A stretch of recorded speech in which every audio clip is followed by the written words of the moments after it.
بسم اللہ الرحمن الرحیم الحمد للہ رب العالمین والصلاة والسلام علی نبینا محمد وعلی آلہ واصحابہ اجمعین ومن تبعهم بإحسان إلى يوم الدین اما بعد. قال الامام الصابونی رحمہ اللہ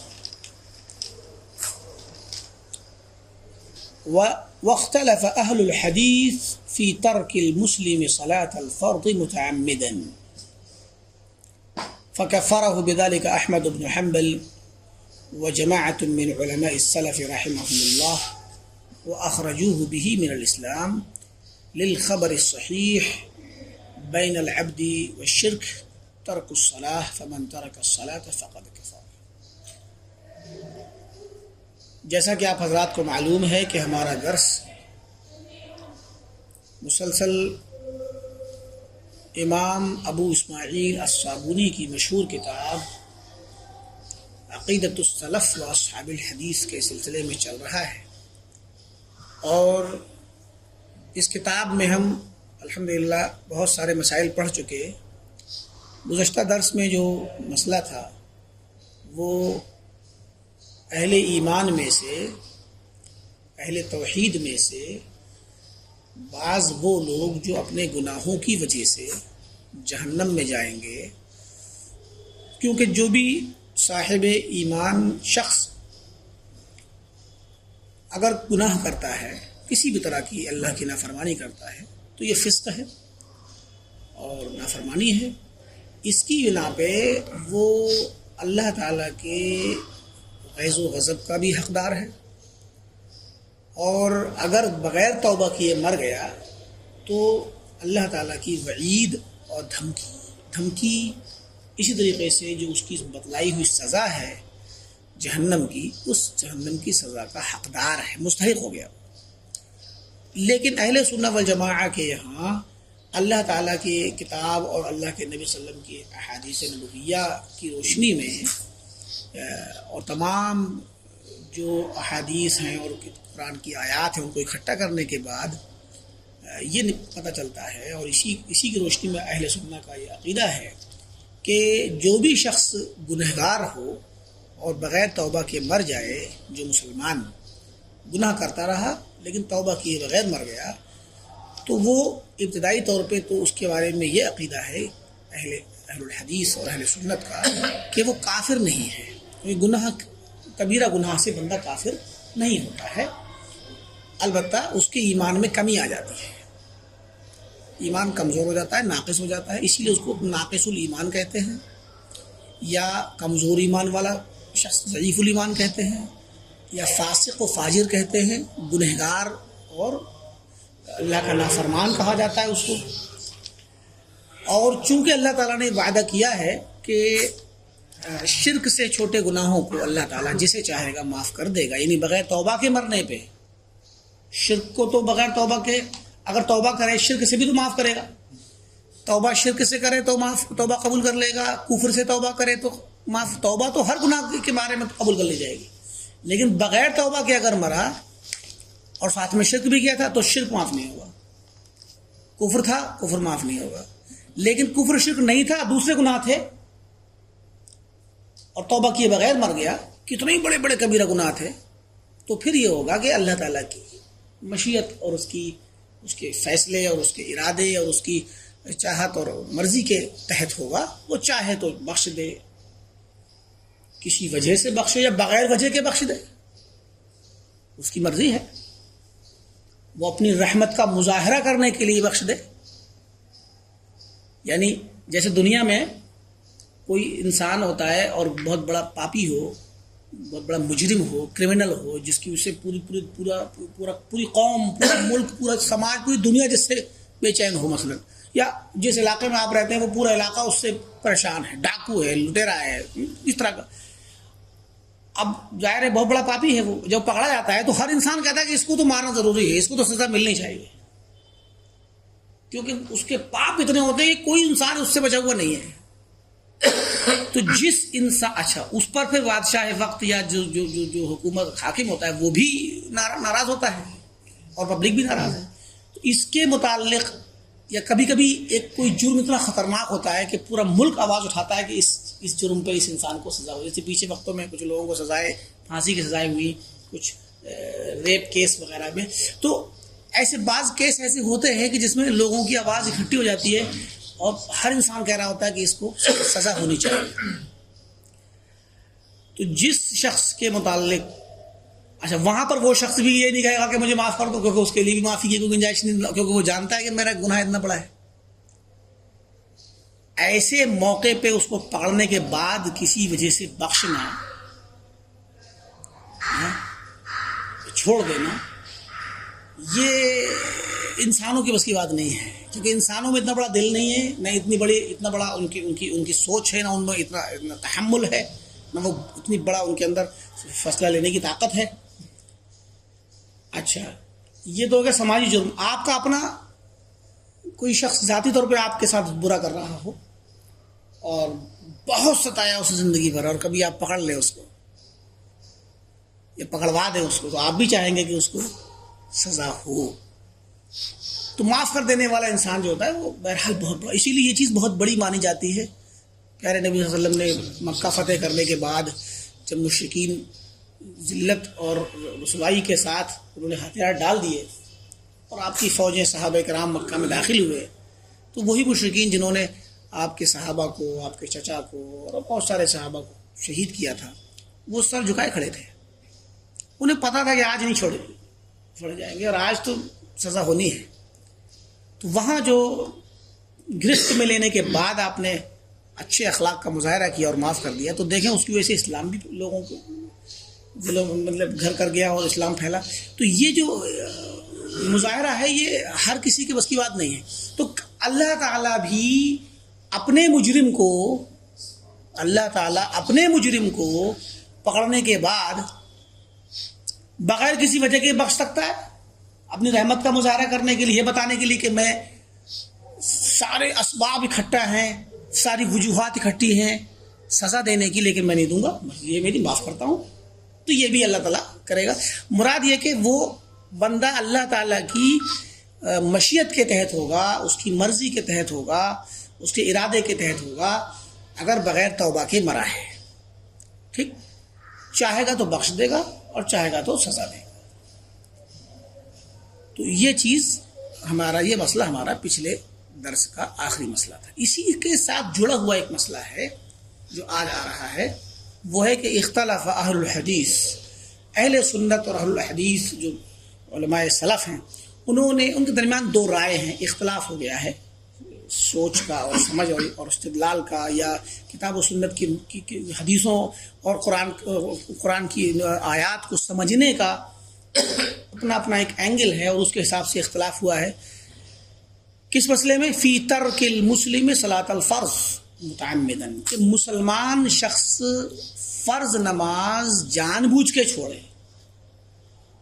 اگر کوئی مسلمان فرض نماز چھوڑتا ہو جان بوجھ کے, یعنی جانتے ہوئے بلا کسی عذر کے چھوڑ دے, یوں ہی, اس میں اختلاف ہے.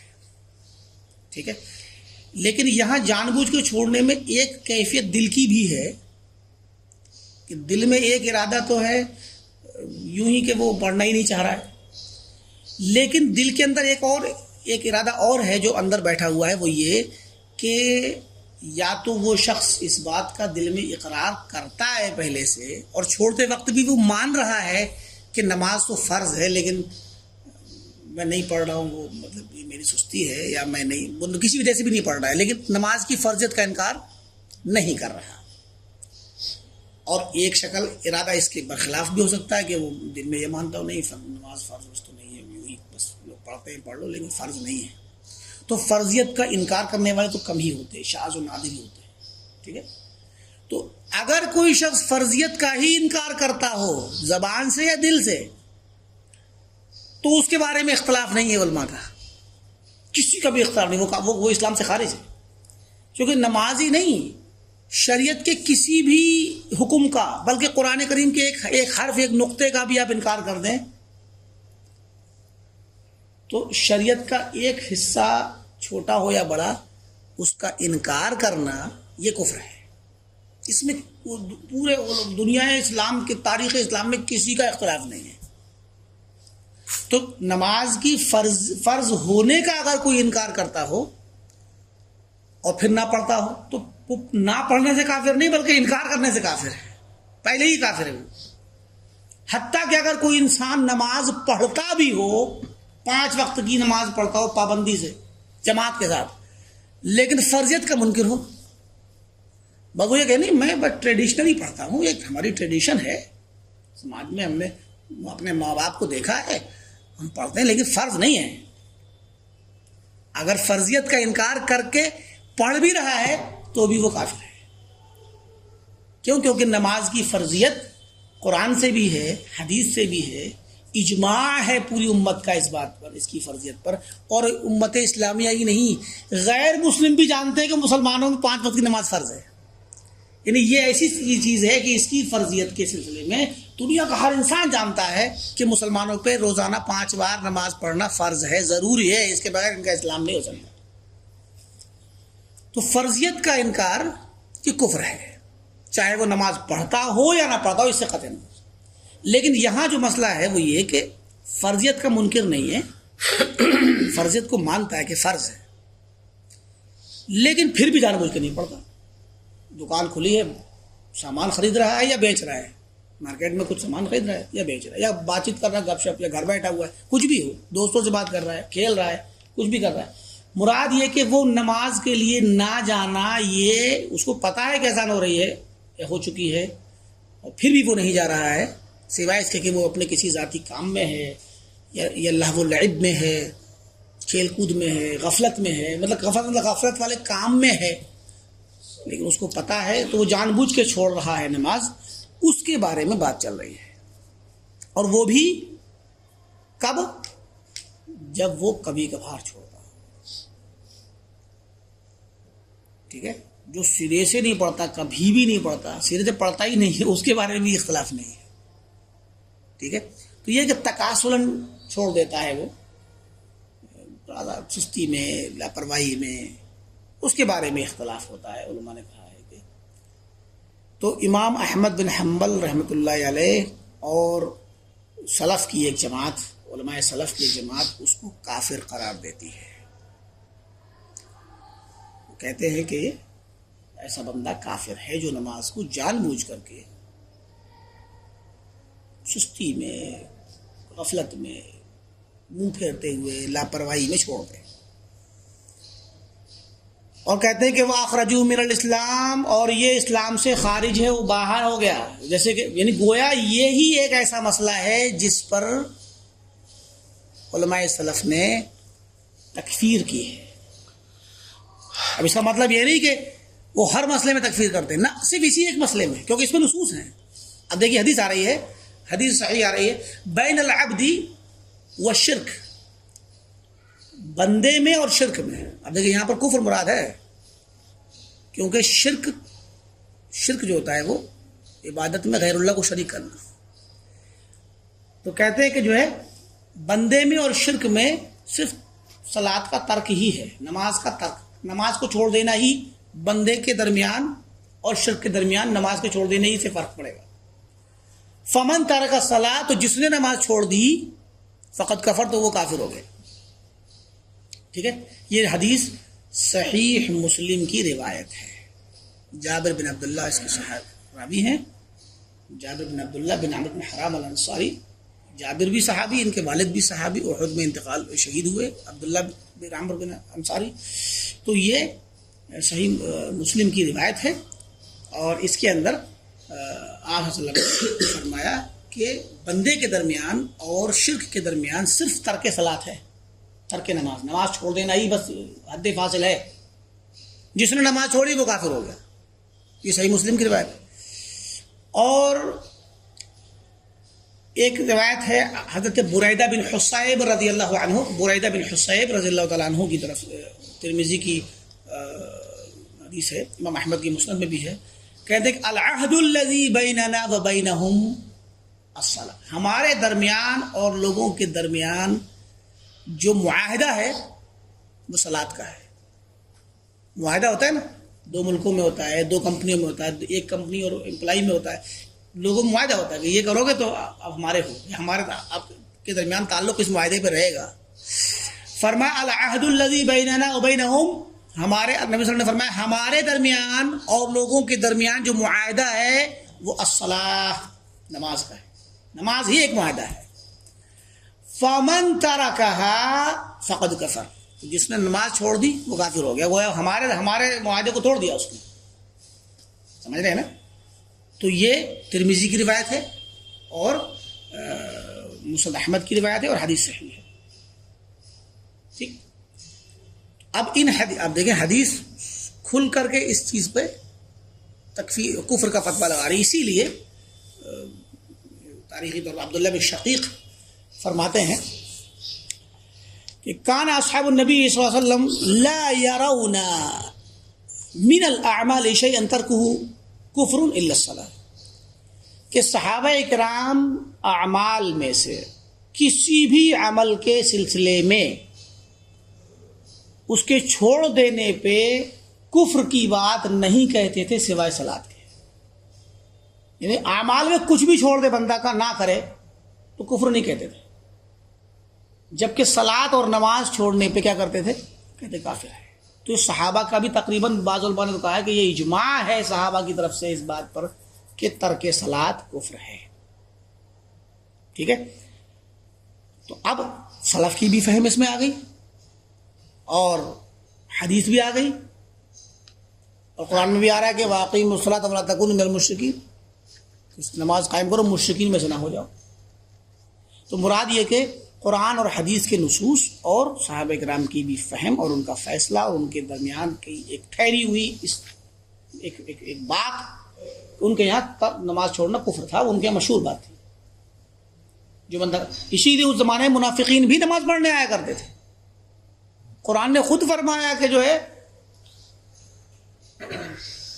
یراؤن الناس ولا یأتون الی الصلاۃ الا وهم کسالى، کہ نماز میں جب آتے ہیں تو بڑا سستی کے ساتھ آتے ہیں یہ لوگ. حدیث میں آتا ہے کہ جو ہے اثقل الصلاۃ علی المنافقین صلاۃ العشاء والفجر، منافقین پہ سب سے بھاری نماز عشاء کی اور فجر کی ہے. کیوں؟ کیونکہ جو بندہ محنت کرنے والا، جفاکشی کرنے والا، تھکنے والا ہو نا، اور جو صبح سے جاگ رہا ہو، وہ عشاء تک اس کی قوتیں جواب دے جائیں گی.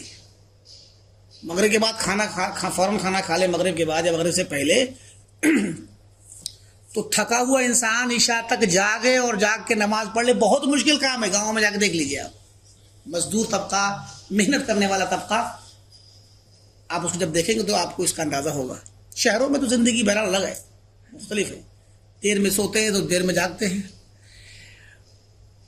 تو اب چونکہ عہد نبوت میں منافقین بھی اپنے کاروبار میں ہوا کرتے تھے، کام دھام میں تھکتے تھے، دن بھر بازار میں یا اپنے کھیتی باڑی اور باغات میں ہوا کرتے تھے، دکانوں میں ہوتے تھے، تو اس وجہ سے سب لوگوں کے لیے بھاری ہوتی تھی. اب مومن تو اپنی تمام مصروفیت کے باوجود نماز پڑھنے پہنچتا تھا، لیکن منافق کے لیے مشکل یہ تھی کہ اس کو اب چونکہ دل میں تو ایمان نہیں نہ ہے، اس کے منافق کے دل میں ایمان نہیں ہوتا، اس میں کفر ہوتا ہے دل میں، زبان پہ ظاہر طور پہ ایمان دکھاتا ہے وہ.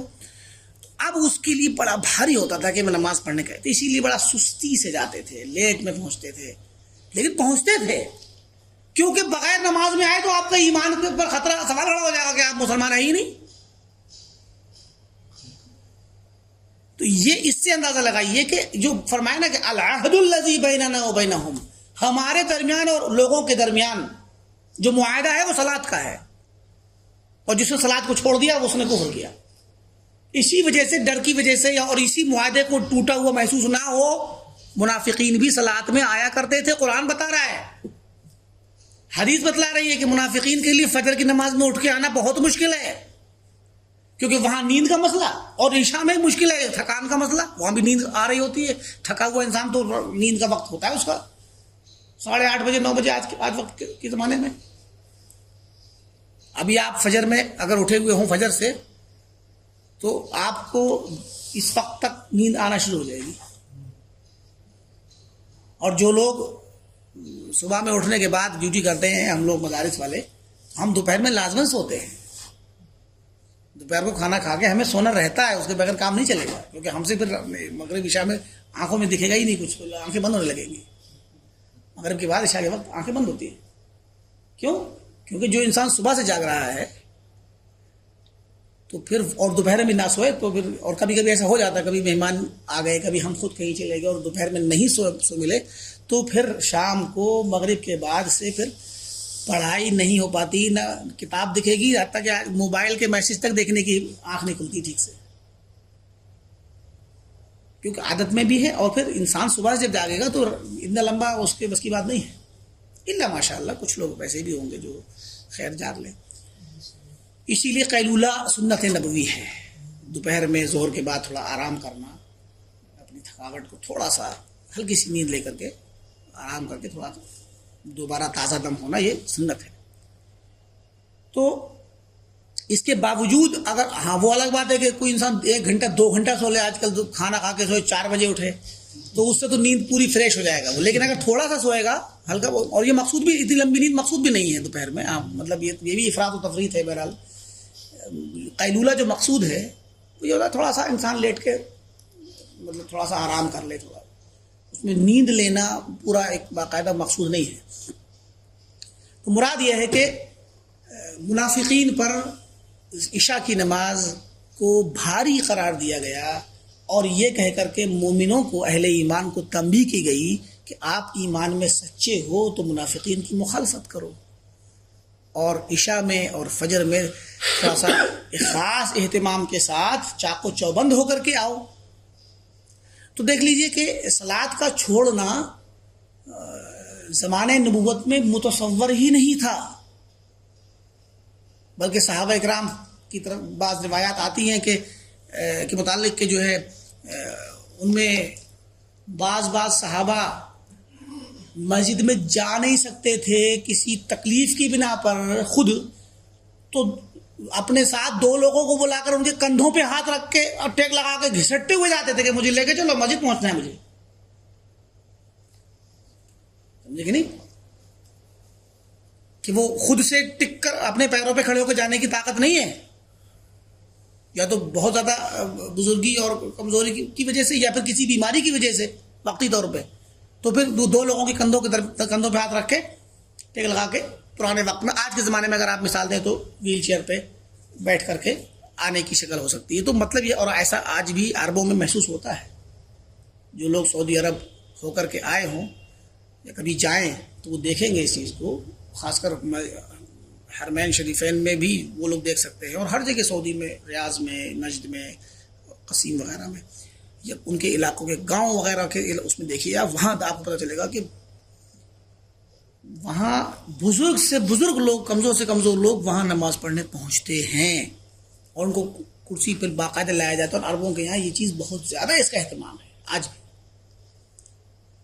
کیونکہ صلاۃ کو چھوڑنا بہرحال اسلام میں اس کا تصور زمانے نبوت میں تو نہیں ہے، اور صحابہ کے درمیان تو نہیں ہے. یہ بعد میں پیدا ہوا، ہم نے بتایا تھا پیچھے مرجیہ کی تاریخ میں جب بتایا تو ارجا مرجیہ کے مذہب کے بعد سے یہ چیز میں تھوڑا سا تحول ہوتا وہ پیدا ہوا. خیر، ایک قول تو یہ ہے،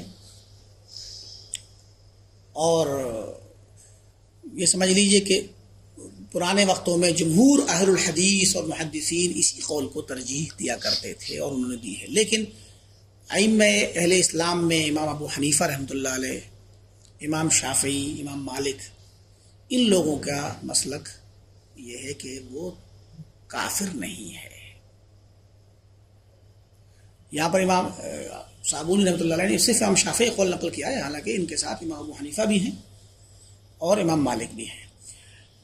تو کہتے ہیں وَذَهَبَ الشَّافِعِيُّ وَأَصْحَابُهُ، امام شافعی رحمۃ اللہ علیہ اور ان کے اصحاب، ان کے شاگرد اور ان کی جماعت کے، ان کے جو ساتھی ہیں لوگ ہیں ان کے جماعت کے اور ان کے ماننے والے شافعیہ، اور وجماعۃ من علماء السلف، اور سلف کے علماء کی ایک جماعت ان کے ساتھ ہے اس مسئلے میں. وہ کہتے ہیں کہ رحمۃ اللہ علیہم اجمعین الی انہ لا یکفر، کہ تارک صلاۃ، نماز کو چھوڑنے والا کافر نہیں ہے.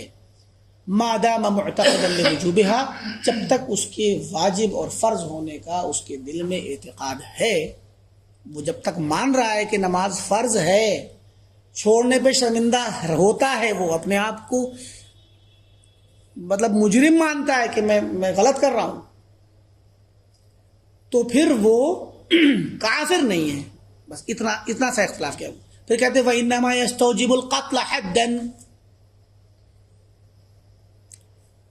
لیکن ایسے شخص کو پکڑ کے اسلامی حکومت ہو تو وہ اس کو پکڑا جائے گا، ڈھونڈا جائے گا اور اس کو پکڑ کے جیل میں ڈالا جائے گا اور اس سے توبہ کرائی جائے گی. توبہ نہیں کی اس نے تو پھر اس کو باقاعدہ قتل کیا جائے گا. ایسے شخص کو قتل کیا جائے گا. امام مالک اور امام شافعی کے نزدیک قتل کیا جائے گا حدن لا ردتن. یہاں پر تھوڑا سا عبارت کا وہ ہے اختلاف، تھوڑا سا فرق سمجھنے میں. کما یستوجبہ المرتد عن، جیسا کہ مرتد انسان قتل کا مستحق ہے ویسے ہی یہ بھی مستحق ہے قتل کا. لیکن یہاں پر اس عبارت میں یہ ہوگا گویا جب مرتد کی طرح اس کو قتل کریں گے تو مرتد میں تو اسلام سے باہر نکلنے میں کی وجہ سے کفر ہو گیا تو کفر والا قتل ہوا. تو یہاں آپ کہہ رہے ہیں کہ کافر نہیں ہے تو اس کی قتل کفر والا تو نہیں نہ بنے گا. اس کا مطلب حدن ہے. یہ حد کا مطلب ہوتا ہے سزا. یعنی جیسے شریعت میں ایک حد اور سزا ہے، پینالٹی، پینل کوڈ جو ہے شریعت کا. پینل کوڈ ایک یہ ہے کہ اگر کوئی شادی شدہ مرد یا شادی شدہ عورت اگر وہ زنا کر لے، ٹھیک، شادی شدہ مرد ناجائز تعلقات میں زنا کر لے کسی عورت سے. ابھی ہمیں صرف شادی شدہ مرد پہ فوکس کرنا ہے، عورت کو چھوڑیے وہ کون ہے. زنا تو ظاہر دو لوگوں میں ہوگا نا، مرد عورت میں، تو وہ اس کو چھوڑیے. ابھی یہ شادی شدہ مرد ہے، اس کے متعلق یا تو گواہ مل گئے یا خود اس نے اقرار کر لیا. تو شادی شدہ شخص اگر زنا کرتا ہے تو شریعت کا قانون ہے کہ اس کو قتل کیا جائے گا پتھر مار کے. تو یہ سزا، یہ قتل سزا ہے، قتل سزا، حد، قتل حد ہے. اس قتل کا مطلب یہ نہیں کہ وہ کافر ہو گیا ہے، چاہے اس پہ چار گواہ گواہی دیں تب پکڑا جائے یا وہ خود اعتراف کر لے. ٹھیک. تو اسی طریقے سے گویا یہ شریعت کی طرف سے حدن اس کو قتل کیا جائے گا امام شافعی مالک کے نزدیک ایسے شخص کو. لیکن قتل کرنے کا مطلب یہ نہیں کہ وہ کافر ہے. امام ابو حنیفہ رحمۃ اللہ علیہ اس بات کے قائل ہیں کہ اس کو قتل نہیں کیا جائے گا، کافر بھی نہیں ہے، قتل بھی نہیں کریں گے، بلکہ جیل میں ڈال دیں گے اور تب تک جیل میں پڑا رہے گا جب تک کہ وہ نماز پڑھنے کا عادی نہ ہو جائے اور نماز پڑھنا شروع نہ کر دے. سمجھے کہ نہیں؟ آپ دیکھیں کہ یہ جو مسئلہ ہے قتل کرنے کا، اور یہ چیز ہمارے ہندوستان کی تاریخ میں اس دہلی کے اندر پہلے ایک وقت میں ہوئی ہے.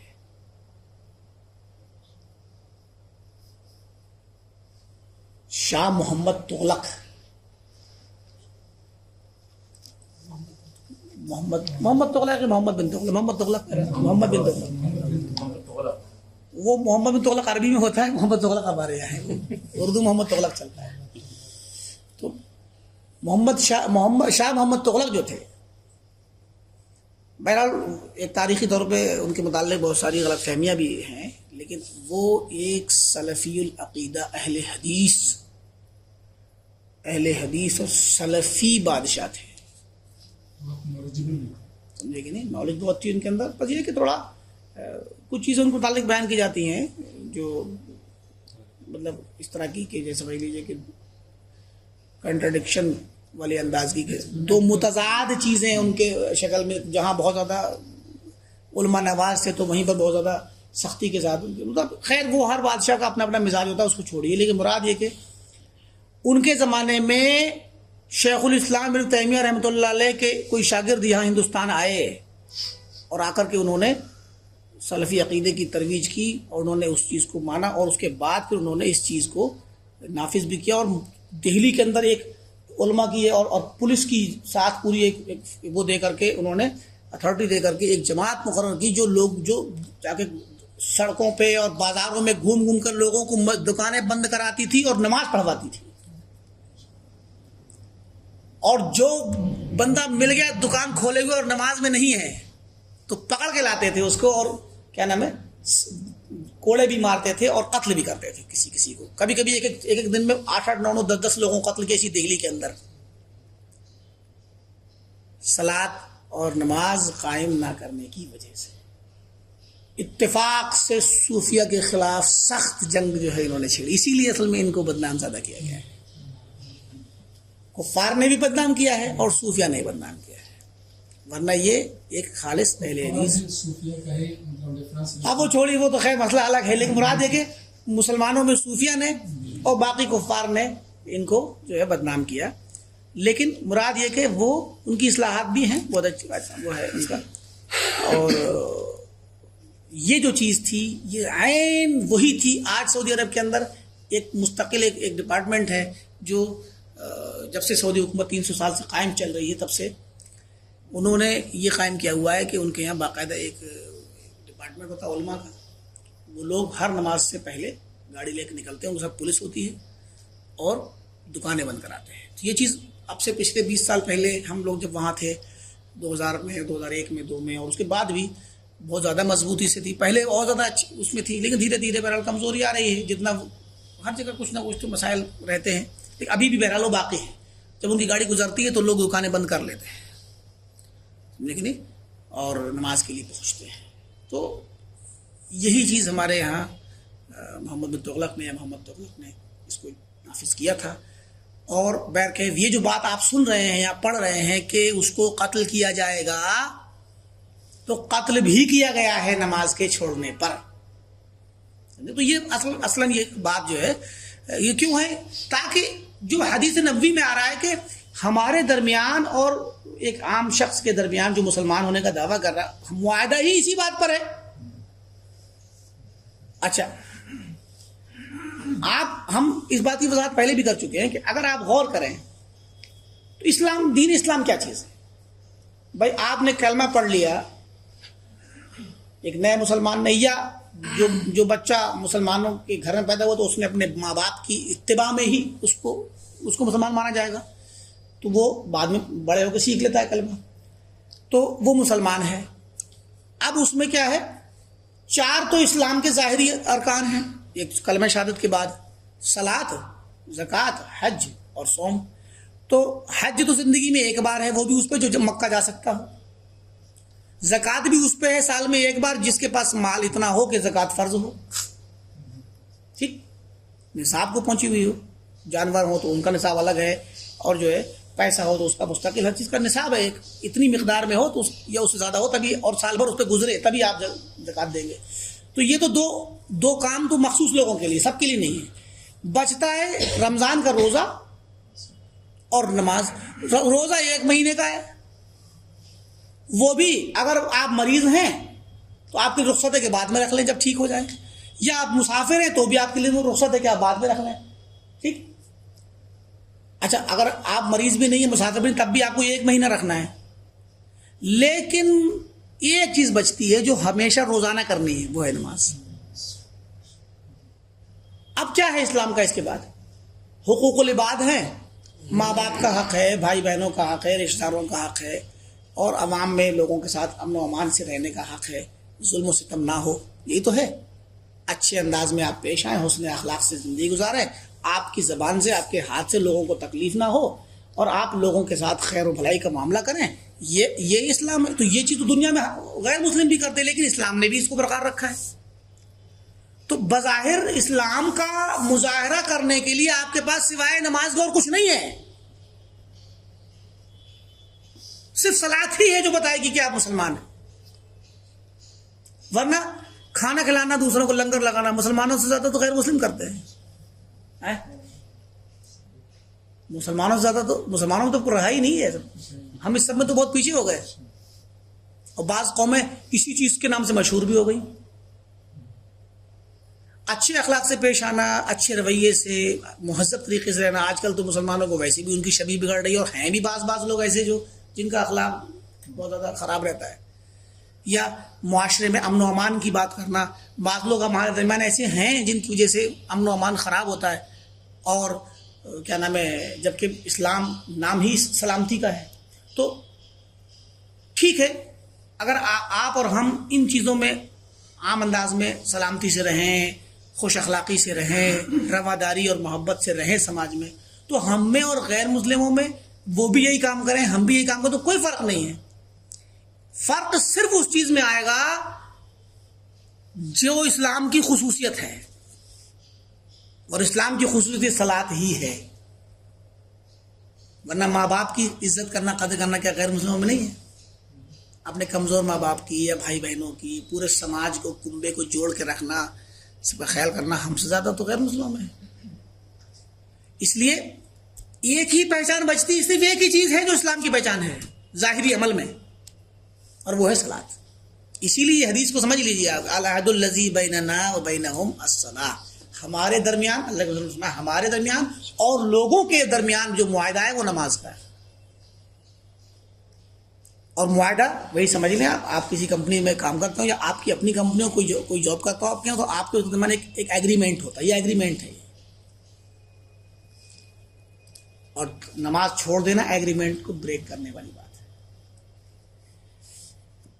تو بہرکیف اب ایسی صورت میں کوئی انسان اگر نہ پڑھے، یہ مسئلہ چھوڑیے آپ کے وہ کافر ہوا کہ نہیں ہوا، لیکن آپ اسلام کے ایک نظام کو توڑ رہے ہیں. یعنی تصور کیجئے،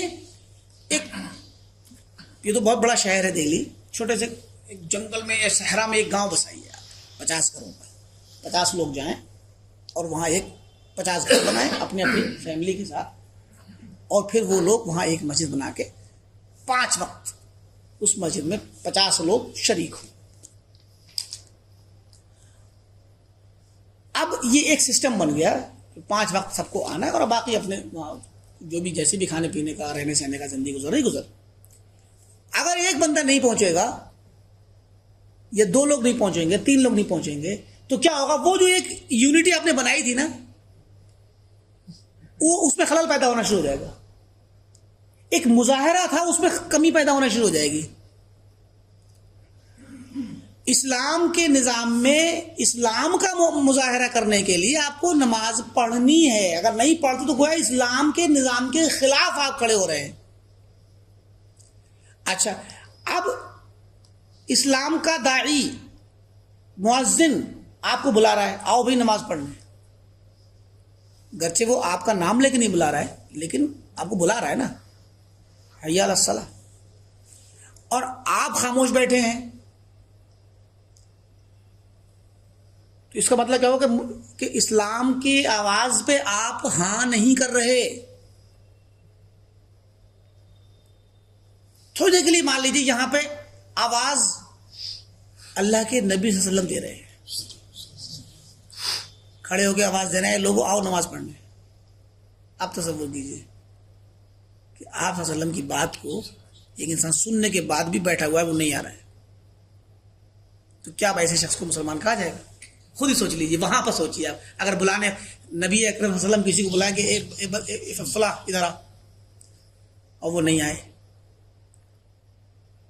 بیٹھا رہے، اور وہ کوئی عذر نہیں ہے اس کے پاس، تو یہ جو لوگ یہاں پر جنہوں نے کفر کہا، ان کی بات بھی بہت معقول ہے. اور جو لوگ یہ کہہ رہے ہیں کہ کافر تو نہیں ہے لیکن قتل کریں گے، اس کو پکڑیں گے، اس کو جیل میں ڈالیں گے، اس کو ٹھیک ہے، ہم کافر اس لیے کہ دل کے اندر اگر وہ رکھتا بھی، لیکن عمل سے جو کہ سستی کر رہا ہے اور اسلام کے خلاف، وہ ظاہری طور پر اسلام کے خلاف مظاہرہ کر رہا ہے، تو ڈر یہ ہے کہ یہ کل کو، آج اس نے نماز کے بارے میں کیا ہے، کل کو اسلام کی دوسری چیزوں میں بھی کرے گا، اور دھیرے دھیرے کفر میں پہنچ جائے گا. یہ خود بخود آگے چل کے کفر میں پہنچ سکتا ہے، کیونکہ وہ جیسے کہتے ہیں نا کہ انگلی پکڑ کے پہنچے تک پہنچے. وہ چھوٹی سی چیز، غلطی انسان کو بڑی غلطی تک لے جاتی ہے. آپ راستہ ہٹ گیا نا تھوڑا سا لائن سے، وہ تو بدلے گا، راستہ پہنچے گا کفر کی طرف. یہ راستہ کفر ہی کا ہے. اسی لیے علماء نے کہا ہے، ابن قیم رحمۃ اللہ نے لکھا ہے کہ ہر گناہ چھوٹے سے چھوٹا ہی کیوں نہ ہو، وہ کسی نہ کسی معنی میں، کسی نہ کسی شکل میں کفر کی ہی ایک شاخ ہے. ہر نیکی ایمان کی شاخ ہے اور ہر گناہ کفر کی شاخ ہے.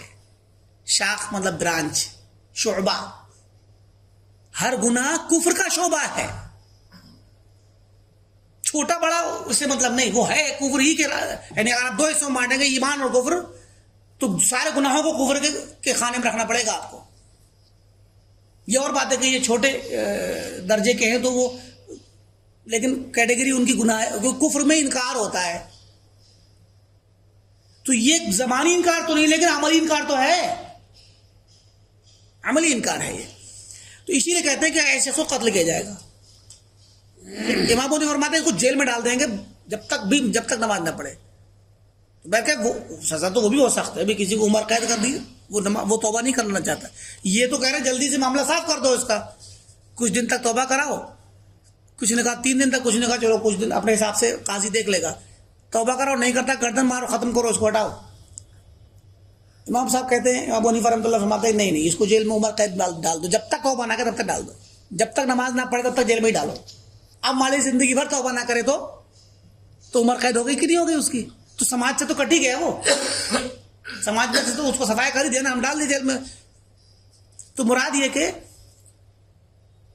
ان لوگوں کا کہنا ہے صرف اتنا سا فرق ہے کہ کافر نہیں کہیں گے ہم، لیکن سزا بہت سخت مقرر کی انہوں نے بھی. قتل کی سزا مقرر کی ہے بھائی. اب وہ یہ کہتے ہیں کہ یہ جو حدیث پیچھے گزری جس کی وجہ سے امام احمد نے اور دوسرے علماء نے کافر قرار دیا ہے، اس پر یہ لوگ کہتے ہیں وَتَأَوَّلُوا الْخَبَرَ، یہ لوگ کہتے ہیں کہ اس کا مطلب جس میں ہے نا کہ جس نے صلاۃ کو چھوڑ دیا وہ کافر ہو گیا. بندے کے درمیان شرک کے درمیان ترک صلاۃ ہے، جس نے صلاۃ چھوڑ دی وہ کافر ہو گیا. تو ترک صلاۃ، جس نے صلاۃ چھوڑ دی وہ کافر. تو یہاں ترک کا مطلب، چھوڑنے کا مطلب کیا ہے، وہ اس کی تعویل اور تفسیر کرتے ہیں، بیان کرتے ہیں کہ ترک کا مطلب ہے انکار کر دیا. ترک یہاں انکار کے معنی میں ہے. امام شافعی، امام مالک کے نزدیک اس حدیث میں ترک کا مطلب چھوڑنا نہیں کہ نماز چھوڑ دی، بلکہ انکار کر دیا اس کے فرضیت کا. اچھا، اب یہ تفسیر انہوں نے کیوں کی؟ کہتے ہیں ہمارے پاس قرآن کریم کی ایک آیت ہے. اللہ تعالیٰ نے خبر دی یوسف علیہ السلام کی زبانی. یوسف علیہ السلام نے کہا تھا کہ انی ترکت ملت قوم لا یؤمنون باللہ وہم بالآخرۃ ہم کافرون. جب 2 لوگ یوسف علیہ السلام سے جیل میں خواب کی تعبیر پوچھنے کے لیے آئے تو انہوں نے پہلے نمبر ان کو کچھ نصیحت کی، دعوت کا کام کیا. تو اس دعوت کے کام، اپنی باتوں کے درمیان انہوں نے یہ بات کہی تھی ان 2 لوگوں سے کہ انی ترکت، میں نے چھوڑ دیا. میں نے، یوسف علیہ السلام فرماتے ہیں میں نے چھوڑ دیا ملت قوم، ان لوگوں کی ملت اور دین کو، اس قوم کی اور ان لوگوں کے دین کو میں نے چھوڑ دیا. لا یؤمنون باللہ، جو اللہ پر ایمان نہیں رکھتے، یعنی کافروں کے دین کو میں نے چھوڑ دیا. وہم بالآخرۃ ہم کافرون، اور آخرت کے بھی وہ منکر ہیں. یعنی وہ لوگ جو اللہ پر ایمان نہیں رکھتے اور آخرت کے بھی منکر ہیں، میں ان کی ملت اور دین کو چھوڑ چکا ہوں، میں نے چھوڑ دیا ہے. ترکتو، میں نے چھوڑ دیا. تو کہتے ہیں وَلَمْ يَكُ تَلَبَّسَ بِكُفْرٍ فَفَارَقَهُ. تو کیا یہ بتائیے، کیا یوسف علیہ السلام کبھی کافروں کی ملت میں تھے؟ کیا کفر کے دین پر تھے؟ وہ تو نبی کے بیٹے تھے اور بچپن ہی سے ان کو نبوت ان کو مل گئی تھی. نبی کے بیٹے، نبی کے پوتے. تو کیا یوسف علیہ السلام کبھی کفر کی ملت پر تھے جسے چھوڑا؟ قرآن تو کہتا ہے کہ یوسف علیہ السلام میں نے چھوڑ دیا کفار کے دین کو، ان کی ملت کو، جو اللہ پر ایمان نہیں رکھتے اور آخرت پر ایمان نہیں رکھتے. تو کہتے ہیں کہ لم یکو تلبس بکفر، انہوں نے کبھی کفر نہیں کیا تھا یوسف علیہ السلام نے. ففارقہ، تو اس کو کبھی چھوڑا ہو. تو دیکھیں لفظ ترک استعمال ہوا نا قرآن آیت کے اندر کہ میں نے چھوڑ دیا. کیا پہلے کبھی کفر کیا تھا جو چھوڑ دیا؟ نہیں، کفر تو کیا ہی نہیں تھا، تو چھوڑا کیا؟ تو کہتے ہیں کہ وَلَكِن تَرَكَهُ جَاحِدًا لَهُ، بلکہ انہوں نے اس کفار کے دین کو جو چھوڑا وہ انکار کرتے ہوئے چھوڑا، انکار کیا اس کا، وہ عمل کبھی نہیں کیا تھا، اختیار نہیں کیا تھا کہ چھوڑ دیا اس کو، ترک کر دیا، بلکہ اس کا انکار کیا کہ نہیں میں نہیں مانوں گا تمہارے دین کو۔ ترک کا مطلب کیا ہے؟ انکار کرنا۔ بات سمجھ آ رہی ہے نا؟ یوسف علیہ السلام کی زبانی یہ جو بات کہلائی گئی ہے، یوسف علیہ السلام نے جو بات کہی تھی کہ میں نے کفار کے دین کو چھوڑ دیا، تو اس کا مطلب یہ نہیں ہے کہ یوسف علیہ السلام کبھی کفر کے دین پہ تھے تو اس کو چھوڑ کر کے باہر آ گئے، نہیں، وہ تو ایمان توحید پر ہمیشہ سے تھے، اپنے باپ کے دین پہ تھے، ابراہیم علیہ السلام کے، یعقوب علیہ السلام کے دین پہ تھے، لیکن انہوں نے کفر کو مانا نہیں، اس کا انکار کیا، زبانی دل سے نہیں مانا، زبان سے نہیں مانا، اس کا زبان سے انکار کیا، دل سے بھی انکار کیا۔ تو گویا انکار کرنے کو ترک کرنا قرآن کریم کے اندر استعمال ہوا ہے، تو اسی قرآنی آیت کے استعمال سے تفسیر کر رہے ہیں حدیث کے لفظ ترک الصلاۃ کی، کہ حدیث میں آ رہا ہے کہ جس نے صلاۃ کو ترک کر دیا تو وہ کافر ہے۔ اس کا مطلب یہاں ہوگا وہی جو یوسف علیہ السلام کا ترک ہے کہ انکار کر دیا، کیونکہ ترک کا لفظ انکار کے لیے استعمال ہو رہا ہے قرآن کے اندر۔ ٹھیک، یہ امام شافعی رحمۃ اللہ علیہ اور ان کے ساتھ امام مالک کی تفسیر ہے۔ تو مختصر میں انہوں نے اس مسئلے کو بیان کیا ہے، اتنا ہی، اس کے بعد مسئلہ دوسرا بدل جا رہا ہے۔ تو بہرکیف اب اس مسئلے میں بہرحال دلیلیں تو دونوں طرف ہیں، اور آج بھی حنابلہ کا مسلک، سعودی عرب کے علماء کا مسلک یہی ہے کہ ترک صلاۃ جو ہے کفر ہے اور تارک صلاۃ کافر ہے، لیکن یہ جو تکفیر ہے وہ تکفیر عام ہے، ٹھیک ہے، تکفیر مطلب جنرلی ہم یہ بات کہیں گے کہ ایسا شخص کافر ہے، لیکن اگر کوئی شخص انتقال کر جائے اور ہمیں پتا ہو کہ وہ نماز نہیں پڑھتا تھا، تو اس کا مطلب یہ نہیں ہے کہ اس کو فوراً آپ کہیں کہ یہ کافر ہے تو اس کی نماز نہیں پڑھی جائے گی۔ کیونکہ جو شخص کافر ہے عمومی طور پہ، تو خصوصی طور پہ جب تک اس پہ حجت قائم نہیں کر دی جائے گی اس وقت تک اس کو کافر نہیں کہیں گے۔ یہ تکفیر کا مسئلہ ہے، تو تکفیر میں یہ بھی ضروری ہے کہ مطلب یہ کہ مان لیجئے آپ نے یہ کہا کہ حدیث بھی کہہ رہی ہے بول کر کے، ٹھیک، زیادہ علماء نے اسی کو راجح قرار دیا ہے، بہرحال یعنی آج کے زمانے میں جو معتبر علماء ہیں وہ یہی کہتے ہیں، حالانکہ دوسرے لوگ شیخ البانی رحمۃ اللہ علیہ تو اس بات قائل ہیں کہ کفر نہیں ہے۔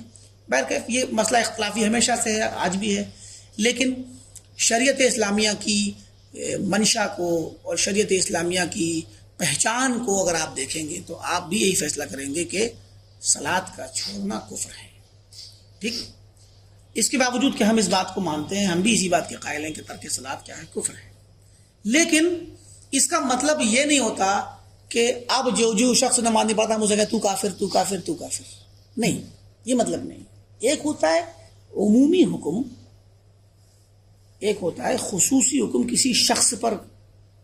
اب شخص پر حکم لگانے میں اب یہ کہ مان لیجیے اس کو آپ، چونکہ ہم یہاں پر خاص کر اپنے ملک میں، ہم یہاں تو اسلامی نظام کے تحت ہے نہیں، اب اسلامی نظام ہو تو تب تو حکومت ہی اس کو اپنے نظام کے تحت سنبھالے گی اور سدھارے گی اس کو، لیکن اب ہم چونکہ ایک عام ایک اس میں ہیں، تو ہمارا یہاں پر فرض ہے کہ ہم ایسے لوگوں کو ڈرائیں اور ان کو تنبیہ کریں، انہیں سمجھائیں کہ بھئی دیکھیے شریعت نے ایسے انسانوں کو کافر قرار دیا ہے جو لوگ نماز نہیں پڑھتے۔ یہ ویسے ہی ہے جیسے کہ غیر اللہ کے سامنے شرک کرنا اور سجدہ کرنا شرک ہے اور وہ بھی اسلام سے خارج کر دیتا ہے۔ ہم جس طرح ان کی عمومی تکفیر کو کہیں گے کہ بغیر نام کے کہ جس نے بھی غیر اللہ کے سامنے سجدہ کیا وہ کافر ہے، مشرک ہے وہ، لیکن اگر کوئی شخص میں مل جائے پڑوسی یا رشتہ دار یا فلاں کوئی کہ ہم نے دیکھا فلاں صاحب ایسا کر رہے ہیں، تو اب ہم اس کو کافر فوراً نہیں کہیں گے، بلکہ اس کو سمجھائیں گے، اس کو بتائیں گے، کیونکہ یہ ہمارے پاس اپنے اسلامی اعتبار سے وہ قوت نہیں ہے کہ ہم اس کو پکڑ کر کے اس کو سختی کے ساتھ اس کے معاملہ کریں، ورنہ اسلامی نظام تو یہی چاہتا ہے کہ اگر آپ کی پاس طاقت ہو تو آپ اس کو پکڑیے، گرفتار کیجیے، اور اس کے بعد پھر اس کو بتلائیے کہ یہ کفر ہے اور تو توبہ کر، یہ شرک ہے، تو توبہ کر، اور نہیں کرتا ہے توبہ تو پھر اس کے مطابق سزا دی جائے گی۔ لیکن چونکہ آپ ان چیزوں کے اس میں نہیں ہیں تو ہمارے پاس اتنا، ہم اسی پوزیشن میں ہے فاتقوا اللہ ما استطعتم کے پیش نظر کہ جتنی ہمارے اندر اللہ تعالیٰ نے جتنا گنجائش دی ہے اتنی حساب سے ہم اللہ تعالیٰ کے نظام پر عمل کریں گے۔ تو ہمارے پاس گنجائش اور طاقت یہی ہے کہ ہم اس کو سمجھائیں، پیار سے، محبت سے سمجھائیں، بتائیں کہ بھی دیکھیے یہ کفر ہے اور یہ شرک ہے، اور اس پر حجت قائم کریں، اور حجت قائم ہونے کے بعد اس کے جو سمجھ میں آ جائے یہ چیز کی ایسی ہے، اس کے بعد بھی نہیں کرتا تو ہم چونکہ ایسے پوزیشن میں نہیں کہ اس پر حکم لگا کے معاشرے میں تفریق کریں، ہم یہ کام نہیں کریں گے، بلکہ یہ کام علماء کا ہوتا ہے، یا کبھی کسی سماج کے سارے لوگ مل کے کوئی کام کریں تب جا کر تھوڑا تعزیر کے طور پہ سزا ہو سکتی ہے، ورنہ ہمارا کام اس پہ حجت قائم کرنا اور اس کو سمجھانا ہے، اور اس کا پیچھا نہیں چھوڑنا ہے کہ اس کو چھوڑ دیں، برات کا اظہار کر دیں، کیونکہ ہم دعوت کے ماحول میں ہیں۔ اتفاق سے ہم جس ملک میں ہیں، ہمارا ملک اور ہمارا ماحول دعوت کا متقاضی ہے، ہم غیروں کو بھی دعوت دیں، اپنوں کو بھی دعوت دیں، تو تبلیغ کریں، تعلیم دیں، لوگوں کو ڈرائیں، سمجھائیں، تاکہ لوگوں میں خود سے اندر سے ڈرنے کا داعیہ پیدا ہو، دل میں سے اندر سے ایک احساس پیدا ہو کہ بھئی ترک صلاۃ کیا ہے، کفر ہے، کیونکہ یہ اسلام کی پہچان ہے، سمجھے؟ تو یہ ایک مسئلہ اپنی جگہ ہے، اور دوسرا مسئلہ پڑھ لیا جائے، چلیے ایسا پڑھتے ہیں۔ ایک نیا مسئلہ شروع ہو رہا ہے کہ من قول اہل سنہ والجماعہ، اہل سنہ والجماعہ کا، دیکھیے کبھی تو یہ اہل سنہ والجماعہ کہتے ہیں، کبھی اہل الحدیث کہتے ہیں، تو ہم بتا چکے ہیں آپ کو کہ جو اہل الحدیث ہیں وہی اہل سنہ والجماعہ ہیں، وہی سلف ہیں، وہی صحابہ اور تابعین کے ان کے متبعین ہیں، تو اہل حق وہی ہیں، اہل السنہ و اہل الحدیث۔ تو فرمایا کہ اہل سنہ والجماعہ کا قول اور ان کا کہنا اور ان کا اعتقاد فی اقصاب العباد، بندوں کے افعال کے سلسلے میں، بندے کیا کرتے ہیں، بندے کی اپنی کارکردگی کیا ہے، کوئی بھی کام آپ کرتے ہیں، اس سلسلے میں اہل سنہ کا عقیدہ کیا ہے، انہا مخلوقۃ للہ تعالی، کہ بندوں کے افعال اور بندوں کے اعمال، جو کچھ بھی آپ کام کرتے ہیں، آپ کا کام کرنے کے اعتبار سے تو آپ کا ایکشن ہے، ایکٹیویٹی آپ کی ہے وہ، لیکن پیدائش اللہ کی ہے، تخلیق اللہ کی ہے، یعنی آپ کا کام آپ کرتے ضرور ہیں لیکن اس کام کو پیدا کون کرتا ہے؟ اللہ کرتا ہے۔ یعنی ہم نے جو کچھ بھی کام کیا، اچھا کیا یا برا کیا، نماز پڑھی ہم نے، ہماری نماز اللہ نے پیدا کی، اور نعوذ باللہ اگر ہم نے کوئی گناہ کیا تو وہ گناہ بھی اللہ نے پیدا کیا، ہم نے کچھ بولا تو جس طرح ہمیں اللہ نے پیدا کیا، ہماری آواز کو اللہ نے پیدا کیا، ہمارے الفاظ کو بھی اللہ نے پیدا کیا، تو ہمارے قول کو، ہمارے فعل کو، ہمارے حرکتوں کو، ساری چیزوں کو اللہ نے ہی پیدا کیا ہے۔ تو ہمارا جو قول، ہمارا جو فعل ہے، جو ہم کام کرتے ہیں، اعمال جو ہم کرتے ہیں، وہ ہمارے اعمال، حرکت بھی اگر آپ نے ہاتھ اٹھا کے ادھر سے ادھر رکھا، ہلایا آپ نے ہاتھ، تو یہ جو ہاتھ ہل کے یہاں سے یہاں آیا، یہاں پہ آپ کے ارادے نے کام کیا، جو اللہ نے آپ کو ارادہ دیا ہوا ہے، اپنا اختیار آپ کو اللہ نے دیا ہے، آپ کے اندر ایک ابتدائی شکل میں طاقت اللہ نے رکھی ہے، جس طاقت کا استعمال کرنے کا بھی آپ کو اختیار ہے، لیکن یہ آپ کا ہاتھ اس جگہ سے اٹھ کے اس جگہ آنے کے لیے جب تک اللہ تعالیٰ اس حرکت کو پیدا نہیں کرے گا تب تک یہ آپ کا ہاتھ حرکت نہیں کرے گا، کیونکہ یہ ہاتھ حرکت صرف آپ کی اندرونی یا جسمانی طاقت سے نہیں کرتا ہے، کیونکہ ہماری جسمانی طاقت اس کو حرکت دینے کے لیے کافی نہیں ہے۔ آپ اپنی جگہ پر، آپ ایسے سمجھ لیں آج کے وقت میں سائنس کی کچھ چھوٹی موٹی تحقیقات کی روشنی میں کہ ہم یہاں بیٹھے ہیں اپنی جگہ بالکل پرسکون، یا جو چیز ہم نے جہاں رکھ دی وہ وہیں رکھی ہوئی ہے۔ اب اس کی تفسیر سائنس کرتی ہے کہ یہاں پر ایک قوت جاذبیت ہے جو کھینچ رہی ہے نیچے کو، زمین کی گریوٹی جو اس کی طاقت ہے وہ کھینچ رہی ہے اس کو. اب یہ طاقت کھینچ رہی اسی وجہ سے رکی ہوئی چیز، اسی لیے وزن بھی ہر چیز کا محسوس ہوتا ہے. لیکن آپ جیسا کہ لوگ کہتے ہیں کہ اسپیس میں اگر آپ جائیں تو وہاں آپ ویٹ لیس ہو جاتے ہیں، پھر چیز نہ وہاں ٹھہرتی ہے، نہ وہ کسی جگہ رک سکتی، نہ کسی جگہ اس کا کوئی وزن ہوگا، وہ بالکل ویٹ لیس ہو جائے گی، ہے کہ نہیں؟ بلکہ گھومے گی، پھر ہوا میں اڑے گی.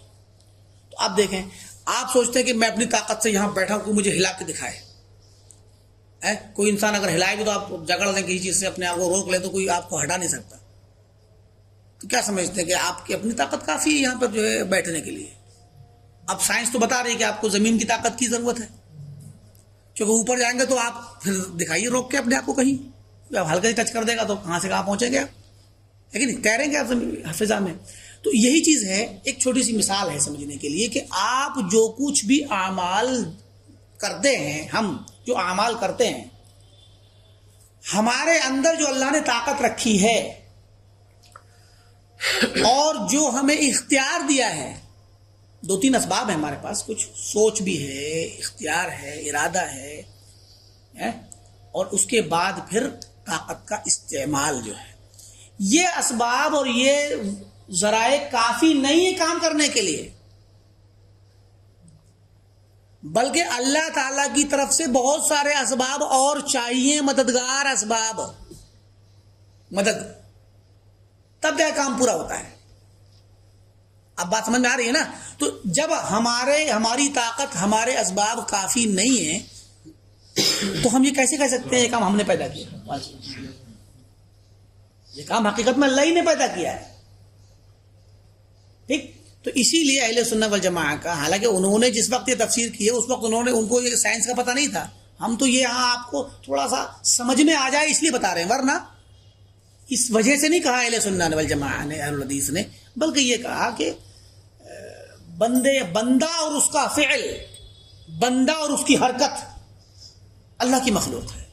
اور سوچنے والی بات ہے، ہم جب مخلوق اللہ کی ہیں، ہمیں تو اللہ نے پیدا کیا نا، تو ہمارے کاموں کا خالق بھی تو اللہ ہی ہوگا. ٹھیک؟ اچھا، لا یمترون فیہ، اس میں اہل سنت کے درمیان کوئی شک نہیں ہے، اس مسئلے میں کوئی شک شبہ ہے ہی نہیں، نہ کوئی لڑائی جھگڑا ہے، نہ کوئی اختلاف ہے. اچھا، تو کوئی اختلاف نہیں ان کے درمیان. ولا یعدون من اہل الہدی و دین الحق، اور اہل سنت والجماعہ، اہل الحدیث، ایسے شخص کو دین حق اور ہدایت والا نہیں شمار کرتے، دین حق پر چلنے والا اور ہدایت والا شمار نہیں کرتے ایسے شخص کو جو اس بات کا انکار کرتا ہے. جو اس بات کا انکار کرے اور کہے کہ نہیں میرا فعل میں اس کا خالق ہوں، اللہ خالق نہیں ہے میرے کام کا. اس کی مثال ایسے ہے جیسے آج کے وقت میں کہا تھا، ہم اپنی تقدیر خود بناتے ہیں، اپنا نصیب ہم خود اپنے ہاتھ سے لکھتے ہیں، اپنی قسمت کا فیصلہ ہم خود کرتے ہیں. آج کل بہت بولا جاتا ہے نا جملہ، یہ جو بات کہی جا رہی ہے، تو یہ کہنا کہ ہم اپنی تقدیر خود لکھتے ہیں، اپنی قسمت ہمارے اپنے آپ کے اپنے ہاتھ میں ہے، تو یہ جملہ کہنے والا شخص اور اس بات کا انکار کرنے والا کہ ہماری تقدیر اللہ نے لکھی، ہمارے کاموں کو اللہ نے پیدا کیا، اس بات کا انکار کرنا اور یہ کہنا کہ نہیں میں نے اپنا کام میں نے ہی پیدا کیا ہے، ایسے شخص کو اہل سنت والجماعہ ہدایت پر شمار نہیں کرتے، دین حق پر شمار نہیں کرتے. یہ کنہوں نے کیا ہے؟ یہ تقدیر کے منکرین جو لوگ ہوا کرتے تھے، ان معتزلہ بھی ایک فرقہ تھا، ان لوگوں نے اس بات کا انکار کیا. انہوں نے کہا کہ نہیں ہم اپنے افعال کے خود خالق ہیں. اس کی وجہ کیا بنی؟ وہ لوگ انہوں نے یہ بات اس لیے کہی، تھوڑا سا آپ لوگوں کو ابھی یہ بات ایسا لگ رہا ہوگا کہ یہ آخر کیوں ایسی بات آ رہی ہے، یہ مسئلہ اٹھ کیوں رہا ہے؟ سیدھی سی بات ہے، ہم مخلوق، ہماری ساری چیز اللہ کی مخلوق. لیکن اس میں باریکی یہاں پر وجہ یہ ہے اس مسئلے کی کہ بھائی آپ نے جبریہ اور قدریہ کے متعلق کبھی سنا ہو کہ تقدیر کا معاملہ جو ہے نا بڑا پیچیدہ رہا ہے شروع سے. کہ اب دیکھیے کہ ایک ایسا فرقہ پیدا ہوا پرانے وقتوں میں جس نے کہا کہ بھئی بندہ تو سرے سے اس کے پاس کوئی طاقت کوئی اختیار ہے ہی نہیں، مجبور محض ہے بندہ. بندہ کیا ہے؟ مجبور ہے. جو کچھ کرتا ہے اللہ کرتا ہے. ہمارے بس کی بات کہاں ہے ہم کچھ کر لیں؟ ہمارے پاس کوئی طاقت وقت نہیں ہے. ہمیں کہا جاتا کہ ہم نے لکھا، ہم نے پڑھا، ہم نے یہ کام کیا. یہ ایک مجازی چیز ہے. مجاز مطلب بس کہہ دیتے ہیں یوں ہی، ورنہ حقیقت میں تو کرنے والا اللہ ہی ہے. تو ایک قول تو یہ ہے تقدیر کے معاملے میں، تقدیر ہی سب کچھ ہے. ہمیں وہم میں لگتا ہے کہ ہم کچھ چاہ رہے ہیں، کچھ اختیار کر رہے ہیں، اور ہم کچھ اپنے طور پہ اپنی پاور استعمال کر کے کام کر رہے ہیں. یہ ہمارا وہم ہے، حقیقت میں اللہ کرتا ہے. تو بولے کہ ایسی بات ہے تو پھر مسئلہ یہ ہے کہ کسی کو بندہ اللہ تعالیٰ جنت میں داخل کرے، کسی کو جہنم میں. اب سوال اٹھ گیا کہ جب سب کچھ اللہ ہی کرتا ہے تو یہ تو پھر انصاف نہیں ہوا. یہ تو انصاف نہیں کہ جب نماز بھی آپ نے پڑھوائی اور کفر بھی آپ نے کروایا، ایمان بھی آپ نے کسی بندے کو دیا اور بندہ آپ کی وجہ سے ایمان لایا، کہ آپ نے چاہ کے لائے وہ لے آیا، اور آپ نے چاہا کہ یہ کفر کرے، اس نے کفر کر لیا، اور پھر آپ نے اس کو انعام دیا اور اس کو سزا دی. تو یہ تو انصاف نہیں لگتا. تو یہ دو فکر متضاد آ گئی. تو جنہوں نے یہ سوال اٹھایا تو انہوں نے کہا کہ نہیں، اللہ تعالیٰ ایسے ظالم نہیں ہو سکتا نعوذ باللہ کہ کچھ لوگوں کو یعنی خود ہی کرے سب کام، ٹھیک، اور پھر ایک کو جنت دے دوسرے کو جہنم میں ڈالے. تو بولے یہ چیز صحیح نہیں ہے. اس کے لیے انصاف کی شکل یہی ہے کہ بندہ اپنا فعل خود کرنے والا ہے. اللہ تعالیٰ کا کوئی تعلق نہیں ہونا چاہیے بندے کے فعل سے، سمجھے؟ بندے کے کام سے اللہ کا کوئی تعلق نہیں ہونا چاہیے. کیسے؟ نہ تو اللہ تعالیٰ ہمارے کام کو چاہتا ہے، نہ ہی ہمارے کام میں اللہ کی کسی طاقت اور پاور کا دخل ہے، بلکہ ہمارے سامنے اللہ کا حکم ہے کہ لوگوں نماز پڑھو یا لوگوں ایمان لاؤ. اب اللہ کے حکم کے سامنے اب پوری پبلک کائنات کھڑی ہے، سب کے سامنے حکم آیا، فرمان آیا کہ بندو اللہ پر ایمان لے آؤ، رسول پر ایمان لے آؤ، آخرت پر ایمان لے آؤ. تو اب یہ کان میں آواز پہنچی. اب سب لوگوں کے پاس مکمل اپنا اختیار ہے، پیچھے سے کوئی کسی کے لیے مدد نہیں اللہ کی طرف سے، نہ کسی کے لیے کوئی مطلب گمراہ کرنے کی شکل ہے، نہ ہدایت دینے کی، بلکہ سیدھی سی بات ہے، ایک بندے نے اپنے طور پہ سنا، سمجھا اور خود سے فیصلہ کیا اور خود ہی اختیار کر لیا، ٹھیک ہے ہاں میں اس کو اختیار کرتا ہوں، میں نے عبادت گزار بنوں گا، مومن بن جاؤں گا. دوسرے نے خود سے فیصلہ کیا نہیں مجھے نہیں اس کو ماننا ہے، اور انکار کر دیا، کفر کر بیٹھا. اب اس والے بندے کو جس نے قبول کر لیا جنت میں داخل کرنا، اور جس نے انکار کر دیا اس کو جہنم میں ڈالنا، بالکل انصاف کے مطابق. ٹھیک ہے؟ تو یہ والی بات جو انسانی دماغ میں انصاف کا تقاضا یا انصاف کی شکل بن رہی تھی، یہ والی بات تقدیر کے منکرین نے اپنے طور پہ انصاف کی شکل میں سمجھتے ہوئے اس کو بیان کیا، اور پھر اس بات کا انکار کر دیا کہ بندے کا فعل یا بندے کا کام اللہ تعالیٰ پیدا کرتا ہے. تو اب یہ بات سمجھ آ گئی، اس وجہ سے یہ مسئلہ کھڑا ہوا ہے. ٹھیک، تو انہوں نے پھر کیا کیا؟ تقدیر کا انکار کر دیا. صرف فعل ہی کا مسئلہ نہیں، تقدیر کا بھی انکار کر دیا. بولے تقدیر تو کچھ نہیں ہے، تقدیر ہم خود لکھتے ہیں. اللہ تعالیٰ کو شروع کے لوگوں نے کہا کہ نعوذ باللہ اللہ تعالیٰ کو تو پتہ ہی نہیں ہے ہم کیا کرنے والے ہیں کل کو، اللہ کو پتہ تب چلے گا جب ہم کر لیں گے. بولے اگر اللہ تعالیٰ کو پتہ ہو پہلے سے ہم یہ کریں گے تو پھر اللہ تعالیٰ کی تو کوئی بات حجت ہمارے لیے بنے گی نہیں ہمارے خلاف. جیسے عمرو بن عبید ایک بہت بڑا وہ تھا، معتزلہ کا امام تھا، وہ کہتا ہے یعنی تقدیر کے منکرین میں جو فرقہ تھا ان کا امام تھا، ایک بڑا عالم تھا عمرو بن عبید البصری. اس نے کہا کہ اگر تبت یدا ابی لہب و تب، سورہ تبت یدا جو ہے نا، اس میں اللہ تعالیٰ نے پہلے ہی بتا دیا کہ یہ اور اس کی بیوی جو ہے جہنم میں جائیں گے. ابو لہب جہنم میں جائے گا.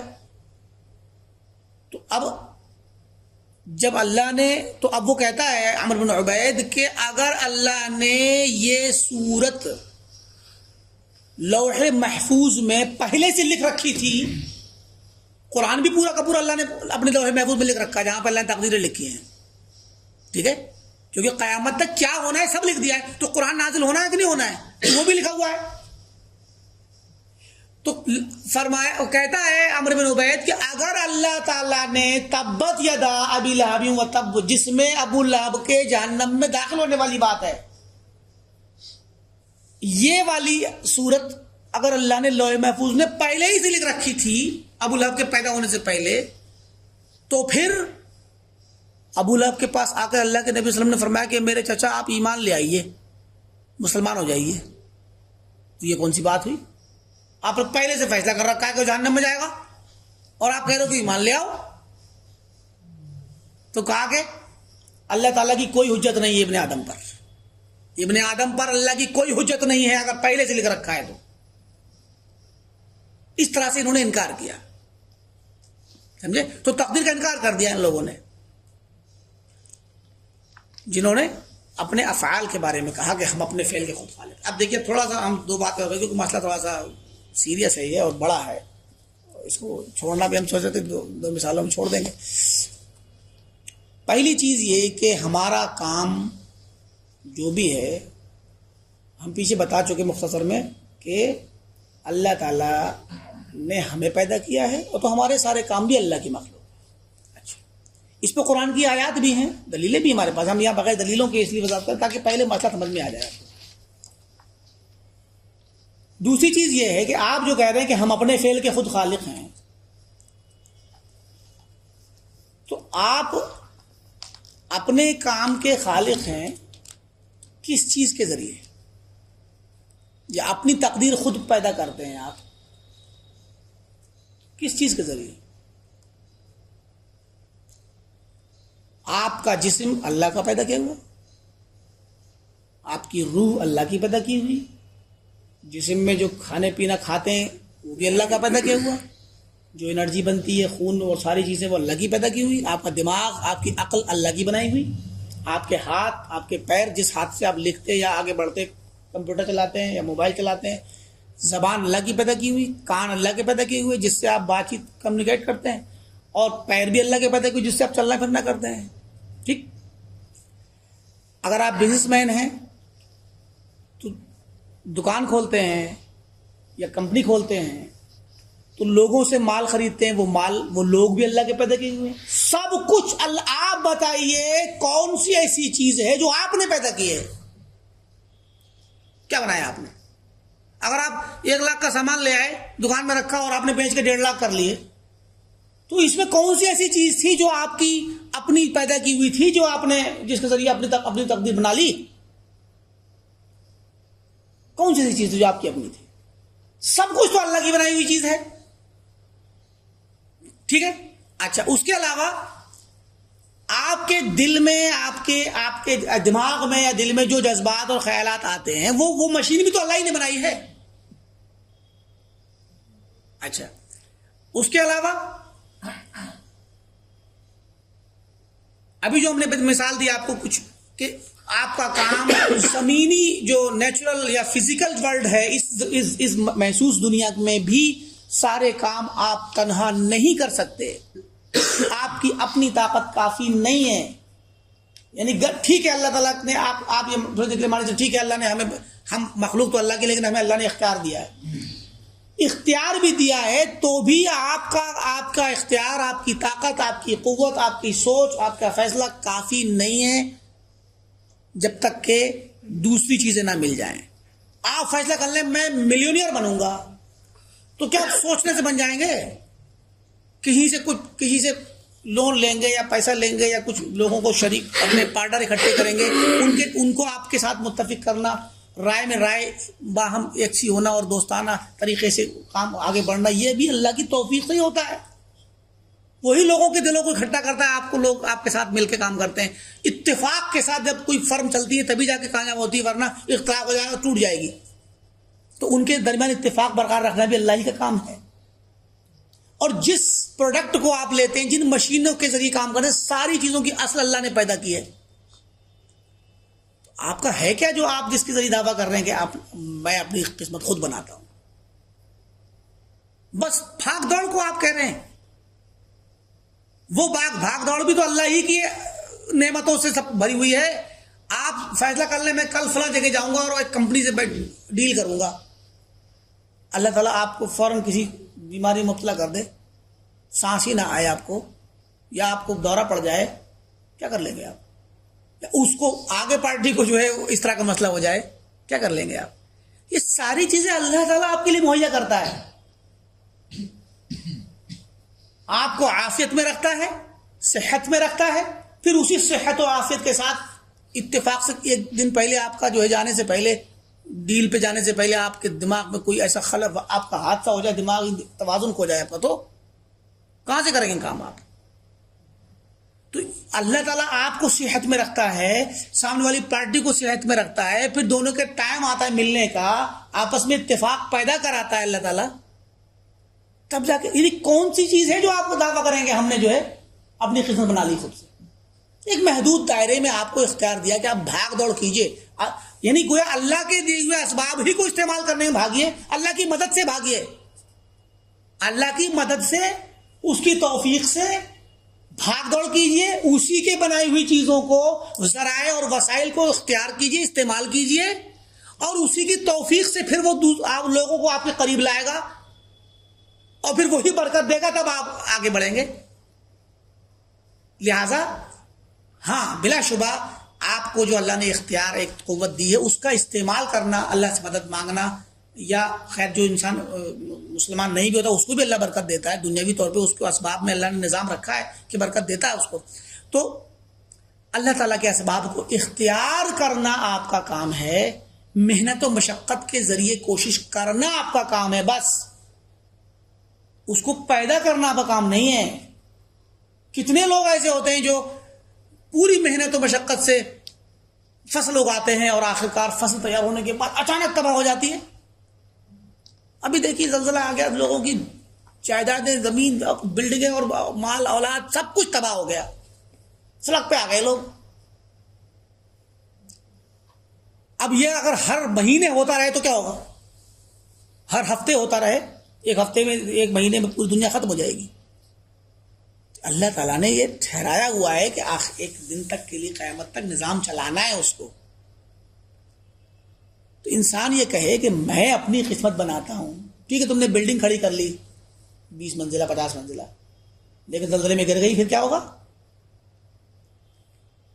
تو اللہ تعالیٰ کی مدد ہے اگر وہ آپ کو زمینی زلزلہ، طوفان اور بجلی گرنے اور بہت سارے جو اس طرح کے نیچرل، جس کو ہم کہتے ہیں ڈیزاسٹر جو ہوتے ہیں، یا اس طرح کے جو مسائل آتے ہیں، وہ نہ ہو آپ کے ساتھ، تو یہ اللہ ہی تو بچا کے رکھ رہا ہے آپ کو. اس لیے یہ کہنا معتزلہ کا کہ تقدیر نہیں ہے یا یہ نہیں ہے، بیکار کی بات ہے. یعنی عقل بھی اس کو نہیں مانے گی، کیونکہ کائنات آج کی سائنس بھی یہ ثابت کر رہی ہے کہ سب کچھ آپ کے ذریعے نہیں ہوتا.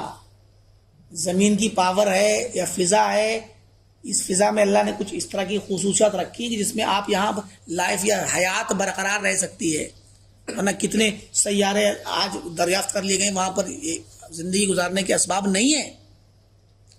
لہذا اسی لیے اہل سنت والجماعہ نے شروع ہی سے کتاب و سنت پر عمل کرتے ہوئے کتاب و سنت کی جو نصوص ہیں، آیات قرآنیہ اور احادیث نبویہ، ان کے ذریعے یہ فیصلہ کیا، یہ اعتقاد رکھا صحابہ نے اور ان کے بعد ان کے متبعین نے، کہ اللہ نے جو تقدیر لکھی ہے وہ برحق ہے،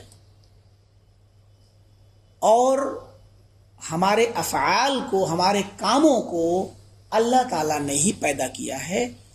اب ایک انسان اگر کفر کرتا ہے، ایک انسان ایمان لاتا ہے، مومن کے ایمان کو اللہ نے پیدا کیا، کافر کے کفر کو اللہ نے پیدا کیا.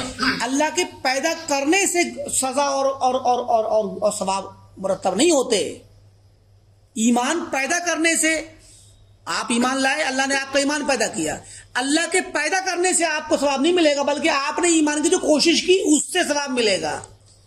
کافر نے کفر کیا، اللہ نے کفر کو پیدا کیا، تو اس وجہ سے کافر کفر کی اس سے بچ نہیں جائے گا کہ اللہ نے پیدا کیا تو میں گنہگار نہیں ہوں نا، بلکہ وہ گنہگار اس لیے کہ اس نے کفر کو اختیار کرنے کی کوشش کی اور اختیار کرنے کا عمل کیا.